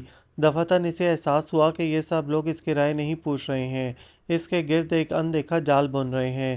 ایک ایسی بات جو ابو کو امی یا تائی جان کے ذریعے کرنا چاہیے تھی، وہ خود پوچھ رہے تھے۔ ابو میں نے تو، وہ کہنا چاہتی تھی کہ اس نے جواب دے دیا تھا، مگر ابو بول اٹھے۔ دیکھو بیٹا، ہم نے پہلے ایک فیصلہ کیا تھا تم سے پوچھے بغیر۔ ہمیں تسلیم کہ وہ فیصلہ غلط تھا۔ غلط تھا؟ کوکی نے سر اٹھا کر انہیں دیکھا۔ بھئی سچ پوچھو تو اسد ہمیں پسند ہے اور وہ تمہیں خوش رکھے گا، اس کا تو ہمیں یقین ہے۔ تمہاری امی کہہ رہی تھیں تم انکار کر دو گی۔ بھئی میں نے کہا تحریم میری بیٹی ہے، وہ ہمارے فیصلے سے انکار کر ہی نہیں سکتی، اس لیے ہم نے سوچا ہے کہ کل اسد کے گھر والوں کو ہاں کہتے۔ کیا خیال ہے تمہارا تحریم؟ ہم نے ٹھیک کیا نا؟ کوکی کی شکوہ کناں نگاہیں ماں کے چہرے سے ہو کر زوار کے چہرے پر جم گئیں۔ بڑا ہی عجیب جال بنتے ہو تم لوگ، پر کاٹ کر طاقتیں پرواز دیتے ہیں، پاؤں زنجیر کرتے ہو، راستے کھول دیتے ہو، منزل دکھا کر راستے مسدود کرتے ہو۔ کیسے ظالم ہو تم لوگ! تو پھر تحریم بیٹی، کل ہم ان کو ہاں کہہ دیتے ہیں۔ وہ یوں پوچھ رہے تھے جیسے کسی اور کے متعلق پوچھ رہے تھے۔ وہ زبردستی اس پر اپنا فیصلہ ٹھوسنے کی کوشش کرتے تو شاید وہ ضد میں آ جاتی، پر ان کے لہجے میں تو پیار تھا، مان اور اعتبار تھا، اور والدین جب اولاد کے پیروں میں اپنے اعتماد کی بھاری زنجیر ڈالتے ہیں تو پھر وہ ہل نہیں سکتے۔ اس نے بھی چپ چاپ وہ ادھورا خواب ان کے پاس رہن رکھوا دیا تھا، اور اس کے بدلے اس کو کیا ملا تھا؟ وہ قدم قدم چلتی باہر آ گئی۔ جھولا خشک پتوں سے بھر گیا تھا۔ وہ اس پر دراز چمکتے نیلے آسمان کو دیکھنے لگی۔ آج بھی آلوچے کی خشک برہنہ شاخ آسمان کو دو حصوں میں تقسیم کر رہی تھی۔ آسمان تقسیم نہیں ہوتا، نظر تقسیم ہو جاتی ہے، محبت بھی تقسیم نہیں ہوتی، بس یوں ہی کبھی خشک ٹہنی درمیان میں آ جاتی ہے، کہیں خشک پتے اس کے چہرے سے ٹکرائے۔ سلمان احمد صدیقی: اس شخص سے بڑھ کر کوئی بد نصیب نہیں جس کا کوئی انتظار کرنے والا نہ ہو۔ میں یہ بد نصیبی تمہارے حصے میں لکھنا نہیں چاہتی تھی، پر تم نے بہت دیر کر دی، یہ سوچے بغیر کہ جب شام اپنے رنگ دھرتی پر بکھیرتی تھی، جب درختوں کے سائے لمبے ہوتے تھے، تو کوئی تھا جو تمہارے رستوں پر دیے جلایا کرتا تھا کہ اندھیرا گہرا ہو جائے تو راستے مسدود ہو جاتے ہیں، پر وہ سارے دیے ایک ایک کر کے بجھ گئے۔ اب تم کیسے لوٹو گے؟ اور لوٹو بھی تو کیا؟ صبح سے فون ملا رہی ہوں اسد کے گھر کا، لگتا ہے کوئی گھر میں ہی نہیں ہے۔ امی بڑبڑاتی ہوئی آئیں اور تائی اماں کے پاس بیٹھ گئیں۔ شام کو کر لینا۔ تب ہی جاجی سر پر ٹوکرا رکھے برآمد ہوا۔ جاجی اس میں کیا ہے؟ امرود کے درخت پر ٹنگی رمنا نے پوچھا۔ وہ بچے کچے امرود اتار رہی تھی۔ مالٹے منگوائے تھے صاحب نے۔ لو، اتنے ڈھیر سارے منگوانے کی کیا ضرورت تھی؟ میں جتنی بچت کرتی ہوں یہ اتنی ہی فضول خرچی کرتے ہیں۔ بیگم صاحبہ رکھ دوں؟ ظاہر ہے رکھنے ہی ہیں، باہر تو اب پھینکوانے سے رہی۔ امی کو اس فضول خرچی پر غصہ ہی آ گیا۔ فون کی بیل سن کر بڑبڑاتی ہوئی اندر چلی گئیں۔ جاجی نے ٹوکرا گھاس پر رکھ دیا۔ یہ سمانہ کہاں ہے؟ تائی اماں نے پوچھا۔ مٹر کے پودے سے لٹکی ہوگی یا گوبھی کے پھول پر استراحت فرما رہی ہوگی، یا ہو سکتا ہے گاجر سمیت زمین میں دھنس گئی ہو، رمنا نے امرود دانتوں سے کترتے ہوئے کہا۔ سمانہ، او سمانہ! تائی اماں نے پکارا۔ وہ سچ مچ وہیں سے برآمد ہوئی تھی۔ جی تائی جان۔ بیٹی ذرا یہ مالٹے تو گن لو۔ پورے ہی ہوں گے تائی جان۔ ارے پورے نہیں ہوں گے، ہر دفعہ وہ باغ والا 10-20 کم ہی ڈالتا ہے، تو پھر 10-20 کم ہوں گے، تم مت گننا۔ انہیں غصہ آ گیا۔ جاجی، او جاجی! سمانہ نے وہیں کھڑے کھڑے آواز لگائی۔ جی، یہ مالٹے گنو، حکم صادر ہوا۔ جاجی پھسکڑا مار کر گھاس پر بیٹھا، پھر قدرے پریشانی سے بولا، پر مجھے تو 20 سے آگے گنتی ہی نہیں آتی۔ کوئی بات نہیں، 20-20 کر کے گن لو، سمانہ نے کہا۔ تائی اماں اسے گھورتے ہوئے اندر چلی گئیں۔ سمانہ نے کرسی پر دھرا ناول اٹھایا۔ ایک امرود تو دینا رمنا، اس نے کرسی پر بیٹھتے ہوئے کہا۔ کیچ کرو۔ سمانہ نے کیچ کرنا تو چاہا، پر وہ اس کے سر سے 3 فٹ کے فاصلے سے ہوتا ہوا کچن کی کھڑکی سے گزر کر نہ جانے کس برتن سے ٹکرایا تھا۔ تمہارا نشانہ بہت کمال کا ہے۔ سمانہ نے پلٹ کر اسے گھورا۔ پھر تو مجھے پاکستانی کرکٹ ٹیم میں شامل ہو جانا چاہیے۔ وہ ڈٹائی سے ہنسی۔ جواباً سمانہ سر جھٹک کر ناول کی طرف متوجہ ہوئی۔ یہ جی ہو گئے 8 دفعہ 20۔ بہت دیر میں جاجی نے سر اٹھایا۔ رمنا، او رمنا، کیا درخت پر ہی سو گئیں؟ بہت جھنجھلا کر پوچھا گیا تھا۔ نہیں، جاگ رہی ہوں۔ یہ 8 دفعہ 20 کتنے ہوتے ہیں؟ 8 کا پہاڑا پڑھ لو نا یار۔ ہاں، پر رمنا 8 کا پہاڑا تو بس 10 تک ہوتا ہے، میں نے تو 20 تک یاد نہیں کیا۔ وہ قدرے پریشان ہوئی۔ تم نے کیا تھا؟ نہیں تو ایسا کرو نا، 20 کا پہاڑا پڑھ لو 8 تک۔ رمنا نے مشکل آسان کی۔ مگر رمنا پہاڑے تو بس 16 تک ہوتے ہیں۔ سمانہ کچھ اور پریشان ہوئی۔ اوفو، تو 20 کو 8 سے ضرب دے لو تو اس کے لیے بھی تو 8 کا پہاڑا پڑھنا پڑے گا، اور وہ میں بھول چکی ہوں۔ وہ جھنجھلا کر بولی، پھر جاجی کی طرف پلٹی۔ اٹھاؤ ٹوکرا اور اندر رکھاؤ۔ تائی اماں سے کہنا پورے ہی ہیں۔ اس نے مسئلہ حل کیا۔ جاجی ٹوکرا اٹھا کر چلا گیا۔ تبھی لکڑی کا بڑا سا گیٹ نما دروازہ کھٹکھٹایا گیا۔ سمانہ نے کچھ لمحے جاجی کا انتظار کیا، پھر رمنا سے بولی، رمنا دیکھو ذرا کون آیا ہے، میں اترنے کے موڈ میں نہیں ہوں۔ اس نے صاف انکار کیا۔ سمانہ اسے گھورتی ہوئی اٹھی۔ تمہیں دیکھ کر تو اس بات پر یقین آ جاتا ہے کہ… اس نے جھٹکے سے دروازہ کھولتے ہوئے جملہ مکمل کیا۔ انسان پہلے بندر تھا۔ جی، کیا کہا آپ نے؟ آنے والا بھونچکا رہ گیا۔ اوفو، میں نے کچھ نہیں کہا، آپ نے جو بھی کہنا ہے کہیے۔ جی، یہ ابصار احمد صدیقی کا گھر ہے، وہ سنبھل کر بولا۔ آپ کچھ پڑھے لکھے ہیں؟ اس نے سر تاپا نووارت کا جائزہ لیا۔ بلیک پینٹ، ہنی کلر کی شرٹ میں ملبوس، ایک ہاتھ میں سفری بیگ تھامے، وہ خاصا اسمارٹ اور ڈیشنگ پرسنالٹی کا مالک تھا۔ نظر ٹھیک ہے آپ کی؟ سمانہ نے اس کی سیاہ خوبصورت آنکھوں کو سرسری انداز میں دیکھا۔ کیا مطلب ہے آپ کا؟ اب کہ اس نے کڑے تیوروں سے سمانہ کو گھورا تھا۔ یہ ساتھ لگی نیم پلیٹ پر کیا لکھا نظر آ رہا ہے آپ کو؟ اجنبی کچھ مانوس سا لگ رہا تھا۔ اوفو، اس نے جھنجھلا کر سمانہ کو دیکھا۔ میں یہ پوچھ رہا ہوں ابصار صاحب گھر پہ ہیں؟ تو یوں پوچھے نا، وہ گھر پر نہیں ہیں۔ ٹھیک ہے، بائی دی وے، آپ ہر اجنبی سے یوں ہی بے تکلف ہوتی ہیں؟ اس نے سر تپا سمانہ کو دیکھا تھا۔ سمانہ تو سلگ ہی اٹھی۔ کیا مطلب ہے آپ کا؟ کون سی بے تکلفی دکھائی ہے میں نے آپ کو؟ میں تو یہ کہہ رہا تھا آپ جو بھی کہہ رہے تھے، ابو اس وقت گھر میں نہیں ہیں، آپ بعد میں آئیے گا، ویسے بھی وہ ہر ایرے غیرے سے ملنا پسند نہیں کرتے، اس نے تڑک کر کہا تھا۔ ایرا غیرہ دیکھیں محترمہ، میرے پاس فالتو وقت نہیں ہے۔ محترمہ نے بگڑ کر دروازہ بند کرنا چاہا، اس نے ہاتھ رکھ کر روکا تھا۔ آپ میری بات تو سنیں، وہ کچھ جھنجھلا کر کچھ بگڑ کر بولا تھا۔ اب میں یہاں سڑک پر کھڑے ہو کر انتظار کریں یا کہیں اور؟ میری بلا سے وہ دھاڑ سے دروازہ بند کر کے پلٹی ہی تھی کہ دروازہ اسی رفتار سے کھلا تھا اور دوسرے لمحے وہ اندر تھا۔ سمانہ بھونچکی رہ گئی۔ ارے بات سنیں، اندر کہاں جا رہے ہیں؟ ارے رکو تو جاجی جاجی۔ رمنا نے بڑی حیرت سے یہ منظر ملاحظہ کیا۔ آگے آگے ایک اجنبی نوجوان بیگ پکڑے ہوئے تھا اور اس کے پیچھے سمانہ بی بی چلاتی ہوئی آ رہی تھی۔ ڈاکو! رمنا نیچے لڑک جانے کو تیار تھی، پر فی الفور بے ہوش ہو جانے کا ارادہ ملتوی کیا۔ ہاتھ میں پکڑا امرود تولا اور تاک کر اجنبی ڈاکو کے سر کا نشانہ لیا۔ نشانہ تو سر کا لیا تھا، پر جا کے ٹخنے پر لگا۔ اف! اجنبی کے ہاتھ سے بیگ چھوٹا اور دوسرے لمحے وہ ٹخنا ہاتھ میں پکڑے ایک ٹانگ پر بریک ڈانس کرنے لگا تھا، اور اس ایک ٹانگ کے ڈانس کی زد میں آنے سے بچنے کے لیے سمانہ کبھی ایک طرف تو کبھی دوسری طرف ہو رہی تھی۔ رمنا نے تیزی سے شاخ پر کوئی بچا کچا امرود ڈھونڈنے کی کوشش کی، تبھی اس نے ٹخنا چھوڑ کر شعلہ بار نگاہوں سے رمنا کو گھورا۔ نیچے اترو، بندریا نہ ہو تو۔ تم نے مجھے بندریا کہا؟ رمنا چیخی، جبکہ نیچے اترنے کا رسک بہرحال اس نے نہیں لیا تھا۔ ہاں کہا ہے۔ وہ تیورا کر درخت تک آیا۔ دوسرے لمحے بندریا لڑک کر درخت سے نیچے اتری، شاید مارے ڈر کے لڑک گئی تھی۔ اگر میری آنکھ پھوٹ جاتی تو؟ وہ غصے میں دھاڑا۔ آپ کی آنکھ ٹخنے پر لگی ہے؟ بہت ڈرتے ہوئے پوچھا گیا۔ اس گھر میں کوئی معقول انسان بھی رہتا ہے؟ اس نے غضبناک انداز میں دونوں کو گھورا تھا۔ ہاں جی، میں رہتا ہوں، جاجی ابھی ابھی نکلا تھا، گردن اکڑا کر بولا۔ اس نے معقول انسان کہا ہے؟ سمانہ نے اسے گھورا۔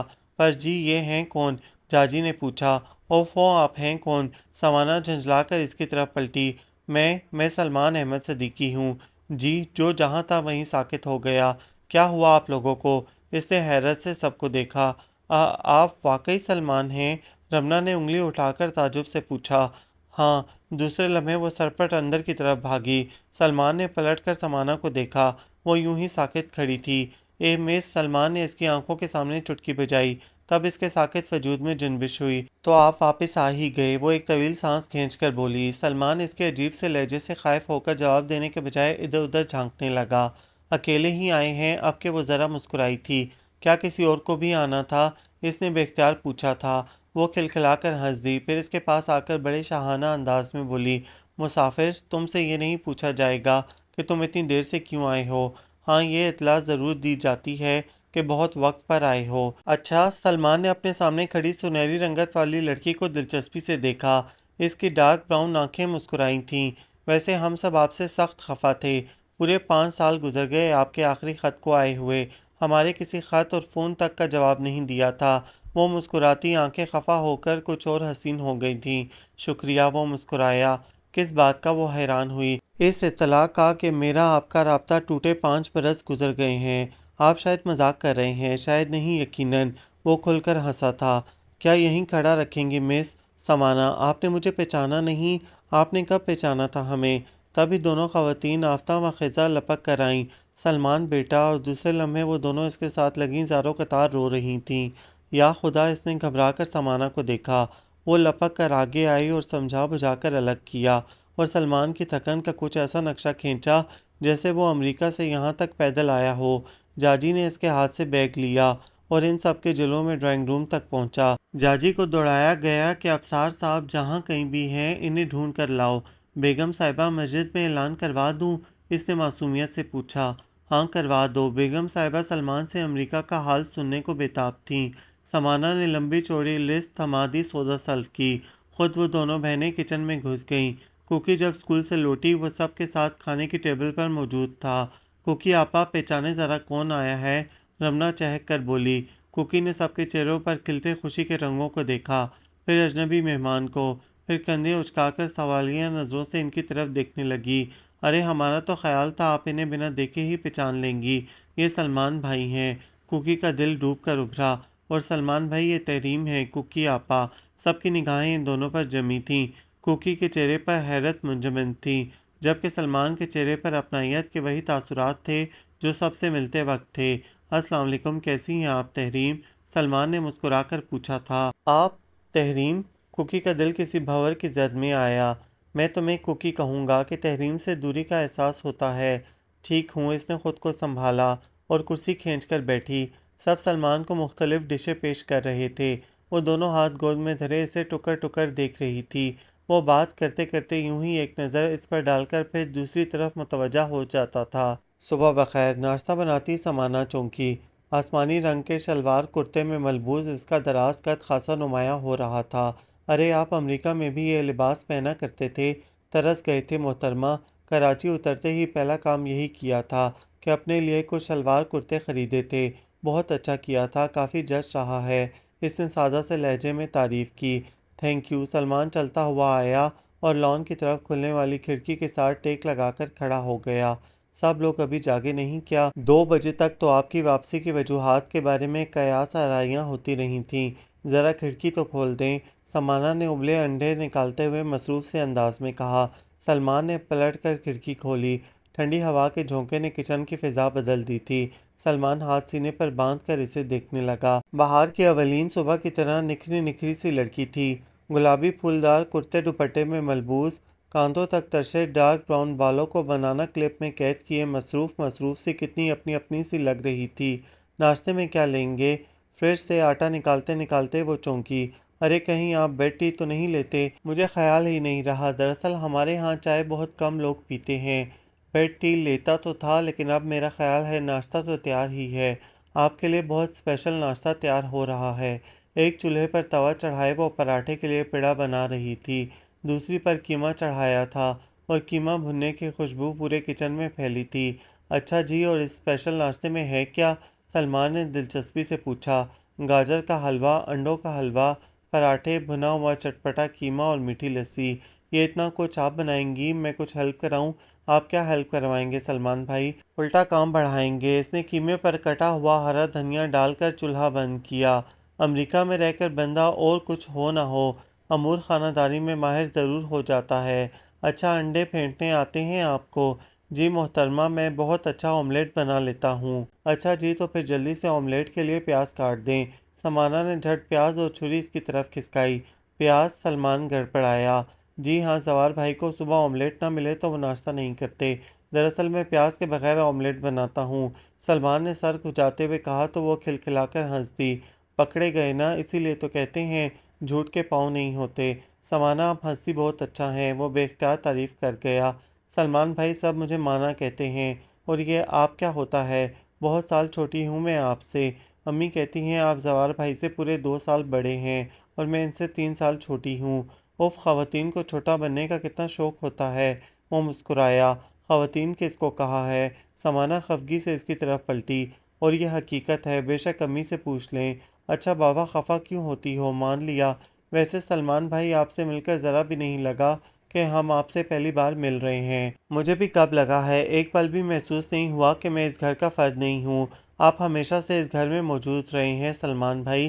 اس کے پرخلوص لہجے پر سلمان نہ جانے کس سوچ میں ڈوب گیا، پھر سر اٹھا کر اسے دیکھتے ہوئے کہنے لگا، تم لوگ بہت اچھے ہو مانا۔ نہ جانے بابا جان نے یہ سب کچھ کیوں کیا؟ کیا؟ سمانہ چونکی تو وہ گڑبڑا گیا۔ کچھ نہیں، یوں ہی کہہ رہا تھا۔ پھوپھا جان کب تک آئیں گے واپس؟ سمانہ نے پوچھا جبکہ سلمان نے کھلی کھڑکی میں سے باہر جھانکتے ہوئے اس کی بات کو یوں نظر انداز کیا تھا جیسے سنا ہی نہ ہو۔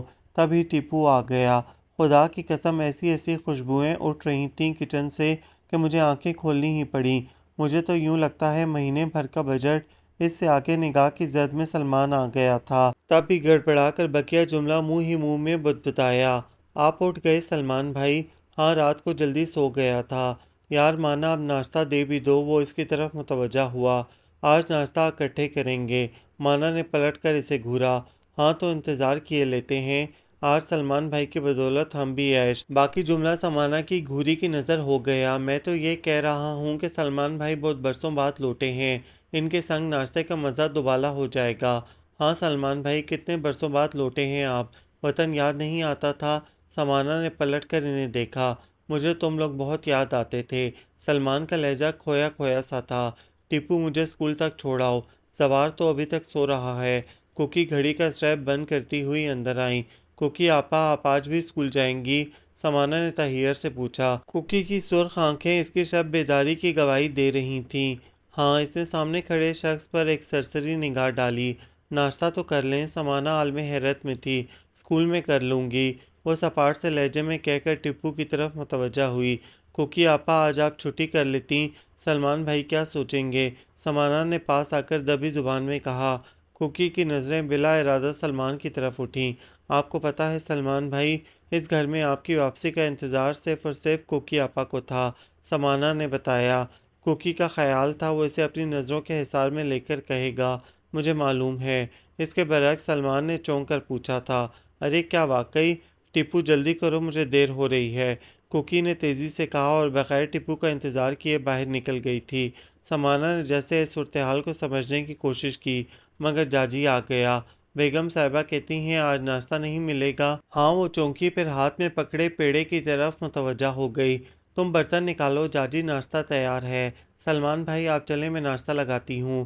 ناشتہ خاصا پرتکلف تھا، سلمان نے خوب ڈٹ کر کیا، پر آئندہ کے لیے منع کر دیا، اتنے تکلف کی ضرورت نہیں ہے، میں یوں بھی سادہ سا ناشتہ کرتا ہوں۔ ہاں، اگر یہ سب کھلانا مقصود ہے تو روز ایک ڈش بنائی جا سکتی ہے۔ اس کے یوں کہنے سے خواتین کو خاصی تسلی ہوئی کہ لڑکا زیادہ نخرے والا نہیں ہے، ورنہ اس حساب سے تو گھر کا بجٹ سخت ڈسٹرب ہو جانے کا خدشہ تھا۔ ناشتے کے بعد رمنا اور سمانا گھر کی جھاڑ پونچھ میں مصروف ہو گئی تھیں، جبکہ خواتین نے سلمان کو گھیر لیا۔ رات بھی وہ تھکن کا بہانہ کر کے سو گیا تھا۔ خواتین کے تابڑ توڑ سوالوں نے اسے بھکلا کر رکھ دیا، پھر بھی وہ انہیں تسلی بخش جواب دینے کی کوشش کر رہا تھا۔ بھائی صاحب کیوں نہیں آئے تمہارے ساتھ؟ تائی اماں نے پوچھا۔ وہ بھی آئیں گے کچھ عرصے تک، ابھی کچھ مصروف تھے، وہ قدرے بے چین ہوا۔ تو اب تم نے کیا سوچا ہے؟ سمانا کی امی نے پوچھا۔ کس بارے میں؟ وہ چونکا۔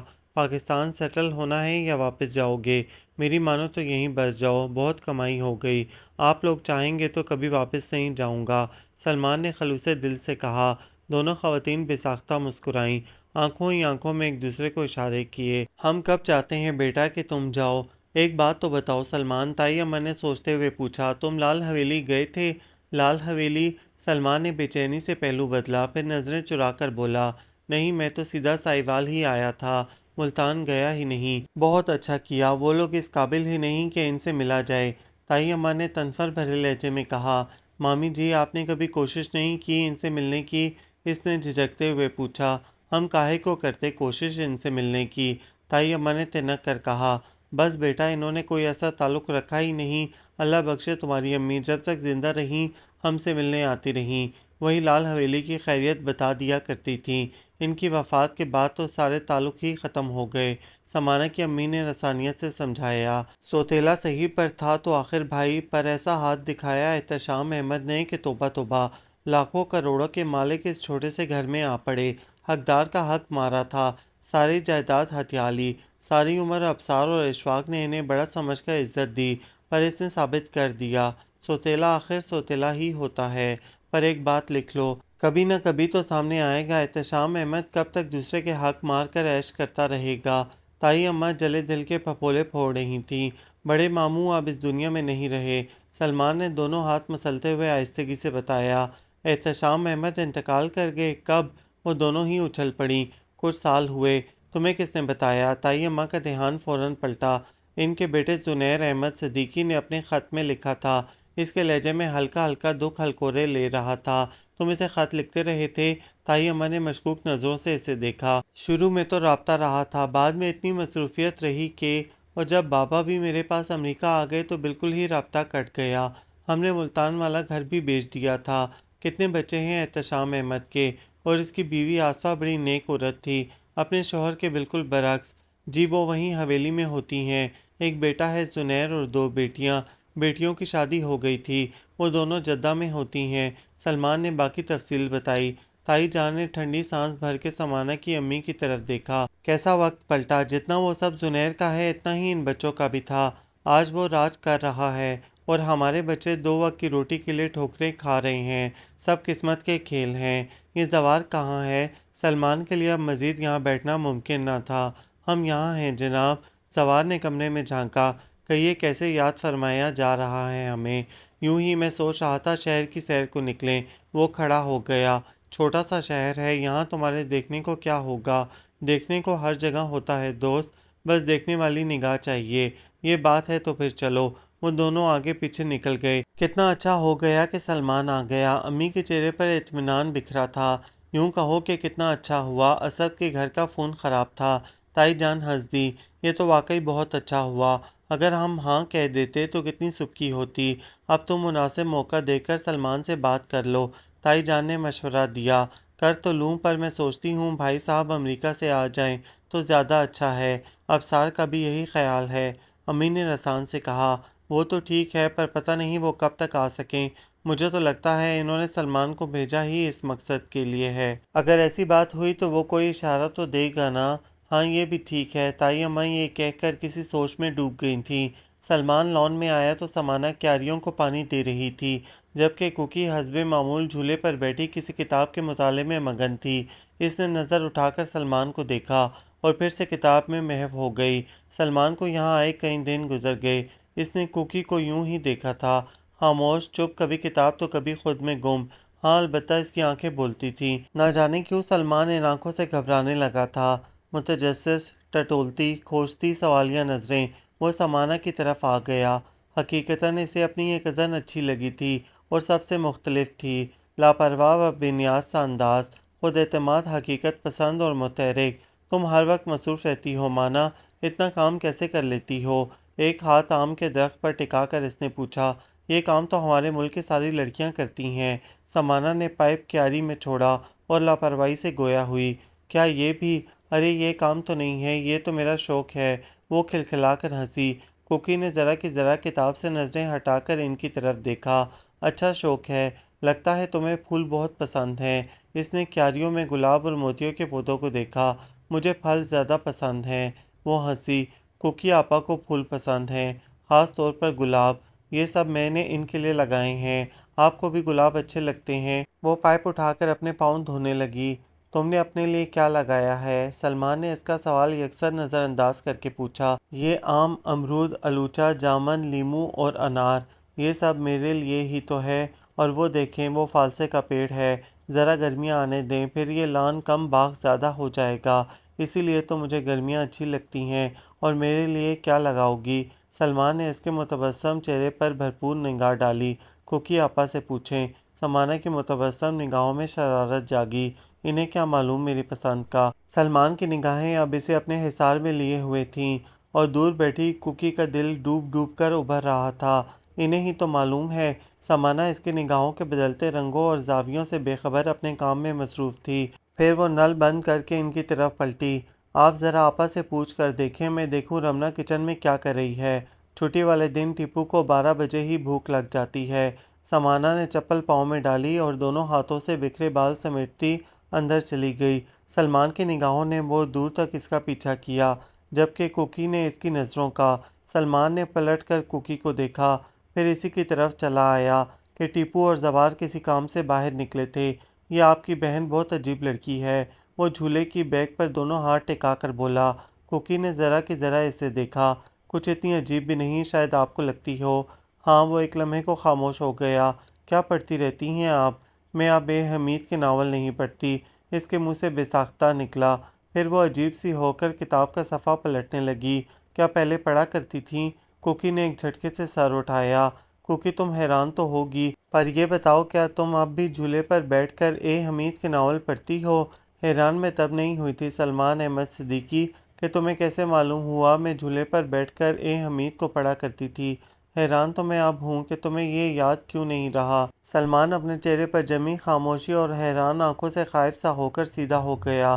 میں دیکھتا ہوں شاید زوار آ گیا ہو۔ کوکی کی سلگتی نگاہوں نے اس کے جاتے قدموں کو دیکھا۔ سلمان احمد، کیا تم سچ مچ لوٹ آئے ہو؟ اور اگر لوٹ آئے ہو تو کوکی کو کہاں بھول آئے ہو؟ آخر یہ اندر ہو کیا رہا ہے؟ 2 گھنٹے ہو گئے ہیں انہیں باتیں کرتے۔ رمنا بری طرح جھنجھلائی۔ پتہ نہیں، بس باتیں کرتے جا رہے ہیں۔ جاجی نے کندھے اچکائے۔ وہ ابھی ابھی چائے دے کر آیا تھا۔ کب ختم ہوں گی ان کی باتیں؟ ٹیپو نے منہ بنایا۔ پچھلے 2 گھنٹے سے زوار، سلمان اور ابصار احمد کمرے میں گھسے نہ جانے کون سے معاملات سلجھانے کی کوشش کر رہے تھے۔ اب ان کی سنجیدہ باتیں ختم ہوں تو ہم اپنی غیر سنجیدہ باتیں کریں۔ پکنک پر جانا غیر سنجیدہ بات ہے؟ ٹیپو نے رمنا کو گھورا۔ اگر وہ نہ مانے تو اس میں نہ ماننے والی کون سی بات ہے؟ کون سی بات؟ سمانا ایک ہاتھ میں دھنیا اور دوسرے میں ہری مرچ پکڑے وارد ہوئی۔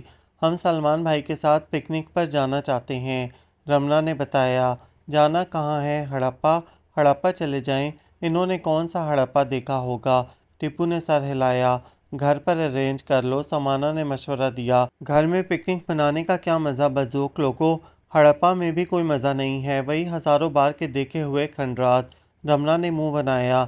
اس سے اچھا ہے باغ میں چلتے ہیں یا نہر کنارے، بات کر دیکھو۔ سمانا کچن میں گھس گئی۔ آؤ ابو سے بات کرتے ہیں۔ ٹیپو کھڑا ہوا۔ لیکن وہ لوگ تو سنجیدہ گفتگو کر رہے ہیں، رمنا نے یاد دہانی کرائی۔ تم آؤ تو اسی سنجیدہ گفتگو میں ہم کہیں نہ کہیں پکنک کھینچ لائیں گے۔ وہ دونوں اندر گئے تو گفتگو واقعی سنجیدہ نوعیت کی تھی۔ وہ ایک سائڈ پر ہو بیٹھے۔ پارٹنرشپ کے بارے میں کیا خیال ہے؟ سلمان نے اچانک پوچھا۔ زوار کے ساتھ ساتھ ابصار احمد بھی چونک گئے۔ کیا مطلب؟ آخر مجھے بھی تو یہاں سیٹل ہونا ہے، اور جو سرمایہ میں لے کر آیا ہوں کہیں نہ کہیں تو انویسٹ کرنا ہی ہوگا، تو یہاں کیوں نہیں؟ اس نے آرام سے کہا۔ مگر بیٹا، ابصار احمد متذبذب تھے۔ کیا حرج ہے ماموں جان؟ وہ لاپرواہی سے بولا۔ حقیقت تو یہ تھی کہ یہ آئیڈیا اس گھر کے حالات دیکھ کر ابھی ابھی اس کے ذہن میں آیا تھا۔ اپنے باپ سے تو پوچھ لو بیٹا، وہ لوگ راضی ہوں یا نہیں۔ یہ خالصتاً میرا اپنا سرمایہ ہے، انہیں کوئی اعتراض نہیں ہوگا، اس نے اطمینان سے کہا۔ کیا خیال ہے زوار؟ ابصار احمد نے زوار کی طرف دیکھا۔ بہرحال سلمان کی پیشکش پرکشش تھی۔ میرا خیال ہے چچا جان، اس سے اچھی آفر تو آپ کو کہیں سے نہیں ملے گی۔ زوار تو دل و جان سے راضی تھا۔ ٹھیک ہے پھر سوچتے ہیں اس بارے میں۔ ابصار احمد نے باتیں کرتے کرتے ٹیپو اور رمنا کو دیکھا۔ کیا بات ہے، تم لوگ یہاں کیوں بیٹھے ہو؟ وہ ابو ہم یہ سوچ رہے تھے، جو اتنے سارے ڈالر سلمان بھائی آپ کو دیں گے، ان میں سے تھوڑے سے اگر ہمیں مل جاتے تو۔ بات ادھوری چھوڑ کر وہ کان کھجانے لگا۔ تم نے کیا کرنے ہیں؟ ابصار احمد نے اسے گھورا۔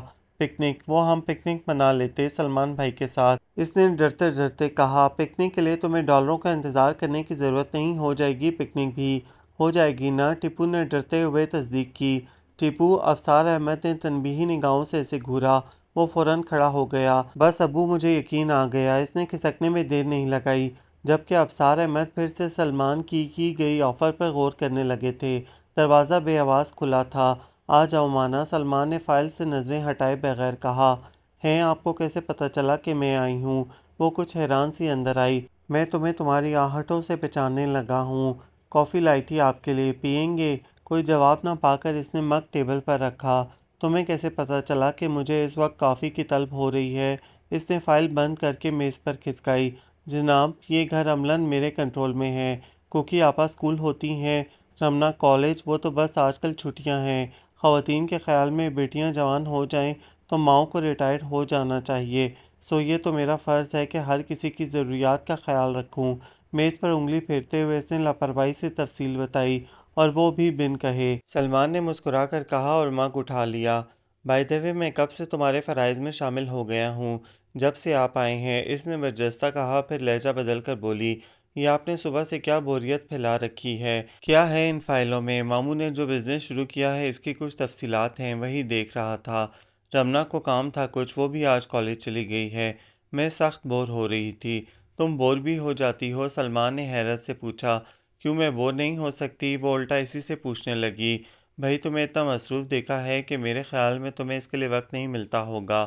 نہیں، بس کبھی کبھی کچھ بھی کرنے کو دل نہیں چاہتا، اس نے منہ بنایا۔ تو پھر تمہاری اس بیزاریت کا کیا علاج کیا جائے؟ اسے سمانا سے باتیں کرنے میں مزہ آ رہا تھا۔ باتیں کرتے ہیں تو پھر بیٹھو، کھڑی کیوں ہو؟ ابھی نہیں، تھوڑا کام باقی ہے، میں وہ سمیٹ لوں، تب تک آپ بھی فارغ ہو کر لان میں آ جائیں، پھر باتیں کریں گے۔ وہ چلی گئی۔ سلمان نے فائل کھول کر پڑھنا چاہا، پر توجہ بھٹک گئی تھی۔ لان ہی میں چلتے ہیں۔ اس نے خالی مگ ٹیبل پر رکھ کر اٹھنا چاہا، تبھی اس کے اندر سے کوئی پکارا۔ یہ تم کیا کر رہے ہو سلمان؟ کیا کر رہا ہوں؟ وہ حیران ہوا۔ تمہیں یاد ہے تم یہاں کیوں آئے تھے؟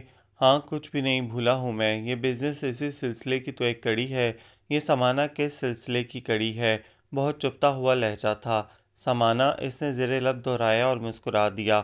اس نے کب سوچا تھا کہ جب وہ یہاں آئے گا تو کوئی اسے اس حد تک متاثر کر جائے گا۔ اوہ سمانا، کیا چیز ہو تم! اپنے دل کے بدلتے موسموں کو دیکھ کر اس نے بے اختیار سوچا تھا، پھر فائل کھسکا کر اٹھ گیا۔ فون پر نظر پڑتے ہی اسے خیال آیا کہ اسے بہت ضروری فون کرنا تھا، مگر فون کے پاس ہی دونوں خواتین موجود تھیں۔ نہ جانے وہ دونوں سر جڑے ہمہ وقت کون سی گتھیاں سلجھاتی رہتی تھیں۔ وہ سر جھٹک کر باہر آ گیا کہ وہ ان کے سامنے فون کرنے کا رسک نہیں لے سکتا تھا۔ سمانہ دونوں ہاتھ گود میں رکھے چپ چاپ بیٹھی تھی۔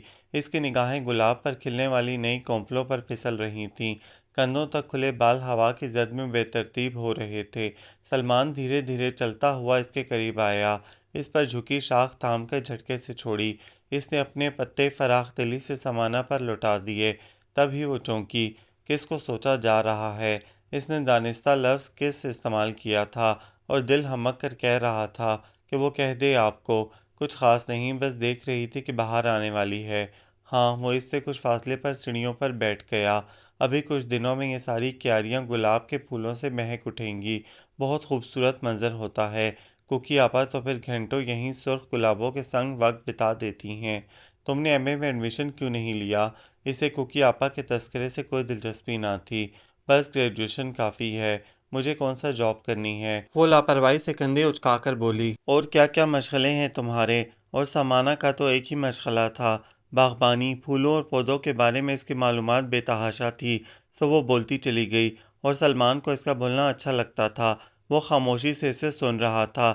جب کچھ لمحوں بعد اپنے چہرے پر جمی اس کی نگاہوں کا احساس ہوا تو وہ ہنس دی۔ شاید میں بہت زیادہ بول گئی، اب آپ کی باری ہے۔ نہیں، مجھے اچھا لگتا ہے، تمہاری آواز بہت خوبصورت ہے، سلمان نے بے ساختہ تعریف کی تھی۔ سمانہ جھیم سی گئی۔ تب ہی باہر کا دروازہ کھل کر کوکی آ گئی۔ ان دونوں کو وہاں دیکھ کر وہ ٹھٹکی۔ السلام علیکم کوکی آپا، آپ آ گئیں؟ سمانہ نے اسے دیکھ کر معمول کا جملہ بولا تھا۔ نہیں، ابھی اسکول میں ہی ہیں، سلمان نے برجستہ کہا۔ سمانہ ہنس دی۔ سلمان بھائی، آپ مذاق بھی کر لیتے ہیں، لوگ کیا سمجھا ہے تم نے مجھے؟ وہ خفا ہوا۔ کوکی چپ چاپ ان کے پاس سے گزر کر اندر چلی گئی۔ یہ اتنی گمسم کیوں رہتی ہیں؟ سلمان نے سنجیدہ ہوتے ہوئے پوچھا۔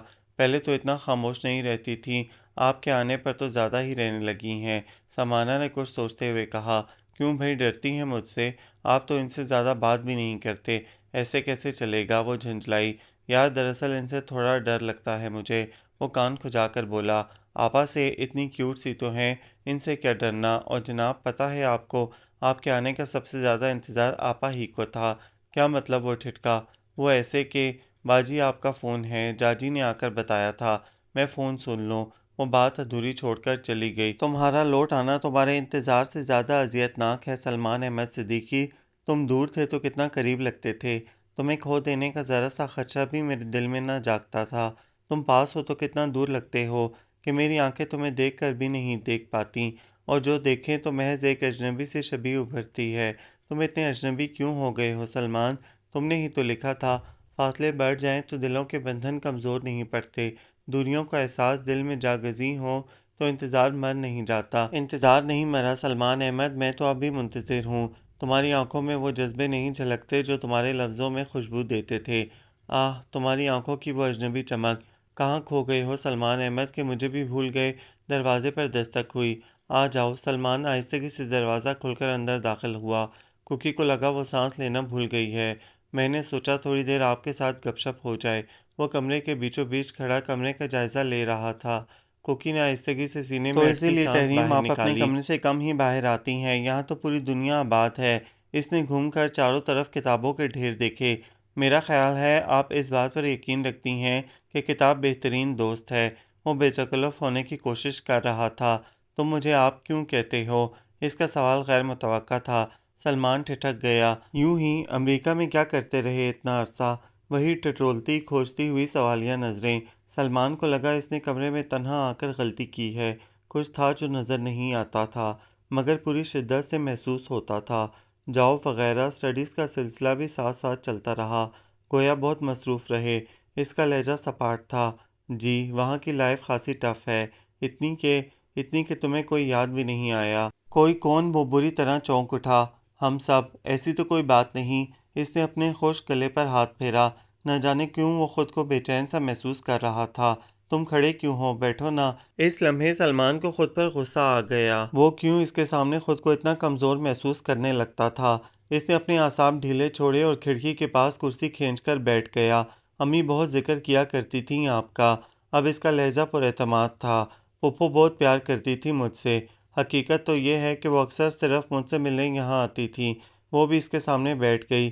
میز پر بہت سی کتابیں اور کاغذ بکھرے تھے۔ اچھا، سلمان کو حیرت ہوئی۔ یہ نہیں بتایا کبھی انہوں نے؟ وہ مسکرائی۔ ہاں، شاید بتایا ہو اور میں بھول گیا ہوں۔ سلمان گڑبڑایا۔ ہاں، اب تم بہت کچھ بھول گئے ہو۔ اس کا لہجہ عجیب سا ہو گیا۔ بہرحال اب رہو گے یا واپس جانا ہے؟ اس نے میز پر سے کتابیں اٹھا کر ریک پر رکھیں اور کاغذ سمیٹنے لگی۔ میرا ارادہ تو اب یہیں رہنے کا ہے۔ اسی لیے تو وہ جملہ بھول گیا کہ اس کی نگاہوں کی زد میں 2 نیلے لفافے آ گئے تھے اور لفافے کے کونے میں لکھا انگلش میں سلمان احمد صدیقی کا نام بھی۔ کوکی نے اس کی نظروں کے تعاقب میں دیکھا اور ہاتھ بڑھا کر لفافے اٹھا لیے۔ یہ سلمان ہکلا کر رہ گیا۔ کبھی تم نے لکھے تھے۔ اس کا لہجہ نارمل تھا۔ سلمان اچھل ہی تو پڑا۔ میں نے؟ ارے ہاں۔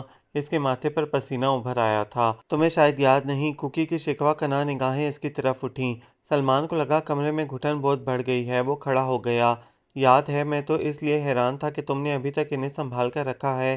نہیں، سنبھال کر تو نہیں رکھا، کچھ پرانی کتابوں میں پڑے رہ گئے تھے۔ آج صفائی کی تو نکل آئے۔ کوکی کے گلے میں کچھ اٹک گیا تھا۔ تم چاہو تو واپس لے لو۔ اس نے دونوں لفافے اس کی طرف بڑھائے۔ نہیں، میں نے کیا کرنا ہے ان کا؟ چلتا ہوں اب میں۔ شاید زوار آ گیا ہو۔ وہ بغیر جواب دیے کمرے سے نکل گیا۔ کوکی نے ہاتھ میں پکڑے لفافے دیکھے، پھر تھکے تھکے انداز میں سر کرسی کی پشت سے ٹکا دیا۔ یہ کیسا اچھوتا سا بندھن ہے جو تمہارے میرے درمیان بندھ گیا ہے۔ میں آتی جاتی ہواؤں سے تمہاری خوشبو چرا لیتا ہوں۔ میں جاتے موسموں سے تمہاری خبر لیتا ہوں۔ سورج کی کرنیں تمہیں چھو جاتی ہیں تو مجھے بتاتی ہیں۔ چاند تمہارے آنگن میں جھانکتا ہے تو مجھے دیکھ کر مسکراتا ہے۔ وہ سب کیا تھا سلمان؟ وہ میز پر سر رکھ کر سسک اٹھی۔ کاش تم کبھی لوٹ کر نہ آتے۔ تم نے سلمان بھائی کو دیکھا ہے مانا؟ کچھ دنوں سے پریشان لگتے ہیں۔ دال چنتی رمنا نے اچانک سر اٹھا کر کہا۔ ہو سکتا ہے امریکہ یاد آ رہا ہو۔ سمانا نے ایک کڑی بنائی تھی، اب اس میں ڈالنے کے لیے پکوڑوں کی تیاری کر رہی تھی۔ اس کا ہاتھ بڑی تیزی سے بیسن میں مسالے مکس کر رہا تھا۔ ابو کڑی نہیں کھاتے تھے، سو ان کے لیے وہ دال پکانے کا ارادہ رکھتی تھی۔ امریکہ میں کون ہے جسے یاد کریں گے؟ پھوپھا جان وہی ہیں بے وقوف۔ اتنے دنوں سے وہ یہاں ہیں، ایک بار بھی نہ پھوپھا جان کا فون آیا اور نہ خود انہوں نے کیا۔ پی سی او سے کر لیا ہوگا۔ ادھر کوکی آپا الگ گمسم اور چپ چپ رہتی ہیں۔ میرا خیال تھا سلمان بھائی کی آمد پر وہ بھنگڑے ڈالیں گی، وہ الٹا مزید گوشہ نشین ہو گئی ہیں۔ پہلے میرا خیال تھا وہ شرماتی ہیں، مگر اب تو وہ بھی واضح طور پر پریشان دکھائی دیتی ہیں۔ سمانا کڑی چڑھاتے ہوئے بولی۔ مجھے لگتا ہے ان دونوں کے درمیان کوئی انبن ہو گئی ہے، رمنا نے پرسوچ انداز میں کہا۔ انبن کیسی؟ سمانا چونکی۔ کبھی آپس میں بات تک تو کرتے دیکھا نہیں ہے میں نے۔ ہاں، سارا دن تو سلمان بھائی تمہارے ساتھ لگے رہتے ہیں۔ کیا مطلب؟ سمانا بری طرح چونکی اور رمنا کی طرف پلٹی، جبکہ وہ معمول کے انداز میں کہنے لگی، تمہاری خاصی فرینڈشپ ہو گئی ہے سلمان بھائی کے ساتھ، تم بات کر کے دیکھو۔ کوکی آپا نے جس طرح ان کا انتظار کیا ہے، میں نہیں سمجھتی کہ اگر کوئی بات ہوئی تو وہ کوکی آپا کی طرف سے ہوگی۔ ہاں کروں گی۔ سمانا الجھ سی گئی تھی۔ خط تو انہوں نے یوں لکھے تھے جیسے کوکی آپا کے بغیر ایک پل جینا بھی دشوار ہے۔ کم از کم دیکھنے میں تو کوئی ایسی بات نظر نہیں آتی۔ خط؟ تم نے وہ خط پڑھے تھے؟ مانا نے پلٹ کر اسے گھورا۔ ہاں، کوکی آپا کی اجازت سے ایسی چیزیں اجازت سے پڑھی جاتی ہیں۔ وہ ڈٹائی سے کندھے اچکا کر بولی۔ شرم کرو رمنا، سمانا نے سرزنش کی۔ کر لی۔ وہ تھال کھسکا کر کھڑی ہو گئی۔ میں نے دال چن دی ہے۔ بڑا احسان کیا، سمانا نے جل کر کہا تو وہ ہنستی ہوئی باہر نکل گئی، جبکہ سمانا کا ذہن بہت سی سوچوں کی اماں جگہ بن گیا تھا، جو کھانا بناتے ہوئے بھی اسے ڈسٹرب کرتی رہیں۔ سلمان نے حسب معمول کچن میں جھانکا تو وہ ڈائننگ چیئر پر بیٹھی ہتھیلی پر ٹھوڑی ٹکائے دوسرے ہاتھ سے ٹیبل پر لکیریں کھینچ رہی تھی۔ کچن کچھ زیادہ راس آ گیا ہے تمہیں؟ وہ چونکی پھر جھیم گئی۔ ایسی تو کوئی بات نہیں، تو پھر بغیر کسی کام کے یہاں کیوں بیٹھی ہو؟ وہ خود بھی کرسی کھینچ کر بیٹھ گیا۔ اتنے دنوں میں وہ پوری طرح اس گھر میں رچ بس گیا تھا۔ کچھ سوچ رہی تھی۔ کس کو؟ اس کے لہجے میں شرارت جاگی۔ آپ کے بارے میں سوچ رہی تھی۔ اس نے دونوں ہتھیلیاں میز پر ٹکا کر اس کی طرف دیکھا۔ زہ نصیب۔ سلمان کے ہونٹوں پر در آنے والی مسکراہٹ بے ساختہ تھی۔ آپ کی کوکی آپا سے کوئی بات ہوئی ہے؟ اس کے اچانک پوچھنے پر وہ ذرا سنبھل کر بیٹھا۔ نہیں، کچھ خاص تو نہیں۔ وہ بہت پریشان رہنے لگی ہیں سلمان بھائی، جبکہ آپ کے آنے پر تو ان کے ہونٹوں پر مسکراہٹیں کھلنی چاہیے تھیں۔ میرے آنے پر؟ وہ متحیر سا پوچھنے لگا۔ آپ کو نہیں معلوم سلمان بھائی، اس گھر میں جب سب لوگ آپ کے آنے کی امید توڑ چکے تھے، بس وہ تھی جو انتظار کے دیپ جلائے آپ کے منتظر تھیں۔ آپ کے لوٹ آنے کی دعائیں سب سے زیادہ کوکی آپا کی تھیں۔ آپ کے بھیجے بس 2 خط انہوں نے کسی مقدس صحیفے کی طرح سنبھال کر رکھے ہیں آج تک۔ سلمان کے ارد گرد دھماکے ہو رہے تھے۔ وہ شرزدہ سا سمانہ کو سن رہا تھا اور سمانہ کو یہ بھی یاد نہ رہا تھا کہ امی نے اسے سلمان سے اس موضوع پر بات کرنے سے منع کیا تھا۔ یاد تھا تو بس اتنا کہ کوکی آپا پریشان ہیں اور ان کی پریشانی کا تعلق کسی نہ کسی طرح سلمان کے رویے سے ضرور ہے۔ کیا کہہ رہی ہو مانا؟ آپ تو یوں کہہ رہے ہیں جیسے آپ کو کچھ خبر ہی نہیں۔ سمانہ نے خفگی سے انہیں دیکھا۔ 5 سال قبل آپ کا آخری خط آیا تھا، اس کے بعد تو کوئی خبر ہی نہ آئی۔ 5 سال کا عرصہ کم نہیں ہوتا، وہ بھی ایک لڑکی کے لیے۔ پھر بھی وہ ثابت قدم رہیں۔ جب ہم سب نے چاہا کہ وہ آپ کے ساتھ قائم رشتہ ختم کر کے کسی اور سے شادی کر لیں تو کوکی آپا اس محاذ پر بالکل تنہا تھیں۔ سلمان بھائی، سمانہ نے دھیرے سے اپنا ہاتھ ان کے ہاتھ پر رکھا۔ سلمان کو لگا اس کا ہاتھ سلگ اٹھا ہے۔ وہ اپنا ہاتھ ہٹانا چاہتا تھا مگر بت بنا ٹکر ٹکر اپنے ہاتھ پر دھرے نازک سے ہاتھ کو گھورے گیا۔ اب وقت آ گیا ہے کہ کوکی آپا کو ان کی رعایتوں کا صلہ دیا جائے۔ وہ آپ سے محبت کرتی ہیں۔ انہوں نے بنا دیکھے بنا جانے چاہا ہے آپ کو۔ کتنا یہ میں نہیں جانتی، مگر وہ آپ کے بنا جی نہیں پائیں گی۔ آپ وعدہ کریں آپ انہیں کبھی دھوکہ نہیں دیں گے، کبھی ہرٹ نہیں کریں گے۔ نازک سے ہاتھ کا دباؤ اس کے ہاتھ پر بڑھ گیا تھا۔ تبھی تحریم نے کچن میں قدم رکھا۔ سمانہ کے دل میں چور ہوتا تو وہ فوراً اپنا ہاتھ ہٹا لیتی۔ اس کے برعکس وہ سلمان کا ہاتھ جھنجھوڑ کر بولی تھی، وعدہ کریں نا سلمان بھائی۔ سلمان نے اس کی گرفت سے ہاتھ کھینچا اور دوسرے لمحے لمبے لمبے ڈگ بھرتا باہر تھا۔ سمانہ نے بے حد حیرت سے سلمان کے طرز عمل کو دیکھا، جبکہ تحریم بھول ہی گئی تھی کہ وہ کچن میں کیا لینے آئی تھی۔ اوفو، آپ یہاں ہیں اور میں سارے گھر میں آپ کو تلاش کر رہی ہوں۔ رمنا آندھی و طوفان کی طرح کمرے میں داخل ہوئی تھی۔ بیڈ پر نیم دراز سلمان سیدھا ہو بیٹھا۔ کوئی کام تھا؟ اس نے سپاٹ سے لہجے میں پوچھا۔ کوئی کام نہیں تھا، لیکن آپ کچھ دنوں سے کمرہ نشین کیوں ہوتے جا رہے ہیں؟ طبیعت تو ٹھیک ہے نا آپ کی؟ وہ تشویش سے پوچھ رہی تھی۔ ٹھیک ہے، بس یوں ہی۔ بالوں میں انگلیاں پھنسا کر وہ الجھن امیز لہجے میں بولا۔ اب اسے کیا بتاتا کہ ایک عجیب سے انکشاف نے اسے الجھا کر رکھ دیا ہے۔ تو پھر چلیں، نیچے سب لوگ آپ کا انتظار کر رہے ہیں، گیمز کھیلیں گے۔ نہیں رمنا، آج نہیں۔ آج کیوں نہیں؟ امی ابو سب سونے جا چکے ہیں اور میری تو شرط لگی ہے کہ آپ کو لے کر جاؤں گی۔ بس اب آپ نخرے مت کریں، وہ اطمینان سے کہنے لگی تھی۔ سلمان نہ چاہتے ہوئے بھی اٹھ گیا۔ نیچے سب لوگ کوکی سمیت لاؤنج میں جمع تھے۔ لے آئی ہوں ان کو، رمنا نے کہا۔ سلمان بھائی کیرم کھیلتے ہیں، ٹیپو نے کہا۔ یار آج موڈ نہیں ہے، وہ بیزار سے لہجے میں کہہ کر ان کے پاس ہی قالین پر بیٹھ گیا۔ موڈ ابھی بن جائے گا، چلو بھائی پارٹنر بناؤ، ٹیپو نے کہا۔ پارٹنر وہی ہمیشہ والے، میں اور ٹیپو، سمانہ اور زوار بھائی، سلمان بھائی اور کوکی آپا۔ میں نہیں کھیل رہی، کوکی آپا نے پارٹنر کا سنتے ہی انکار کر دیا تھا۔ آپا کیوں؟ رمنا چلائی۔ میں ہارا ہوا گیم نہیں کھیلا کرتی، اس نے رسانیت سے کہہ کر کتاب کھول لی۔ لیں ابھی کھیلے تو ہیں نہیں، آپ پہلے ہی ہار گئیں، ٹیپو نے مذاق اڑایا۔ کبھی کبھی انسان بغیر کھیلے ہی ہار جاتا ہے۔ اس کا لہجہ سپاٹ تھا اور نظریں کتاب پر۔ سلمان ندامت سے گڑ کر رہ گیا۔ وہ سمجھ سکتا تھا کہ وہ یہ سب کیوں کر رہی ہے، تو پھر پارٹنر کیسے بنیں گے؟ میں بھی جا رہا ہوں، سلمان اور سمانہ ہو جاؤ۔ زوار تو پہلے ہی مارے باندھے بیٹھا تھا، اٹھ گیا۔ چھوڑو یار، پھر کسی دن کھیلیں گے۔ کوکی کے سامنے سمانہ کا پارٹنر بن کر کھیلنا اسے عجیب سا لگ رہا تھا۔ اگرچہ یہ محض ایک کھیل تھا، مگر دل میں چور ہو تو بہت سی باتیں یوں ہی محسوس ہونے لگتی ہیں۔ نہیں، ہم ابھی کھیلیں گے۔ سب کے اصرار پر اسے بیٹھنا ہی پڑا۔ کوکی کی بنا پر وہ جم کر کھیل نہیں پا رہا تھا۔ وہ بھی کبھی کبھار بے خیالی میں کتاب سے نظریں ہٹا کر انہیں دیکھنے لگتی تھی، اور جب عین آخر میں رمنا اور ٹیپو جیتنے لگے تھے، لائٹ چلی گئی۔ اوہ، سب کے منہ سے ایک ساتھ ہی نکلا تھا، میں موم بتی لاتی ہوں۔ کوکی کی آواز اندھیرے میں ابھری، پھر سلمان نے محسوس کیا کوئی سایہ سا اس کے پاس سے گزر گیا تھا۔ وہ تینوں زور و شور سے کھیل پر تبصرہ کر رہے تھے، جبکہ سلمان ان سے بالکل کٹ کر سوچ رہا تھا، اسے یہاں سے چلا جانا چاہیے، کہ یہ سب ٹھیک نہیں ہو رہا۔ اگرچہ جانا اتنا آسان نہیں تھا، وہ ابصار احمد سے پارٹنرشپ کی بات کر چکا تھا اور کچھ دنوں تک باقاعدہ کام بھی شروع ہونے والا تھا۔ اور پھر سمانہ بھی تو تھی، اس کو چھوڑ کر جانا کس قدر مشکل بلکہ ناممکن سا تھا۔ شہادت کی انگلی سے میز پر لکیریں کھینچتے ہوئے سوچے اسے کہاں سے کہاں لے گئیں، اور اس کی انگلی کی جنبش سے میز کی سطح پر سمانہ کا نام لکھا جانے لگا۔ اگرچہ اسے کوئی دیکھ نہیں سکتا تھا، مگر دو آنکھوں نے موم بتی کے ہلکے سے شعلے میں اس کی انگلی کی حرکت کو پڑھا تھا، اور اس سے قبل کہ کوئی اور بھی پڑھتا، ایک ہاتھ دھیرے سے اس کے ہاتھ پر آ ٹھہرا۔ عالم مدہوشی سے باہر نکلتے ہوئے اس نے جھٹکے سے گردن اٹھائی۔ دو آنکھیں اس کے عین مقابل تھیں اور ان آنکھوں میں غبار سا چھایا تھا۔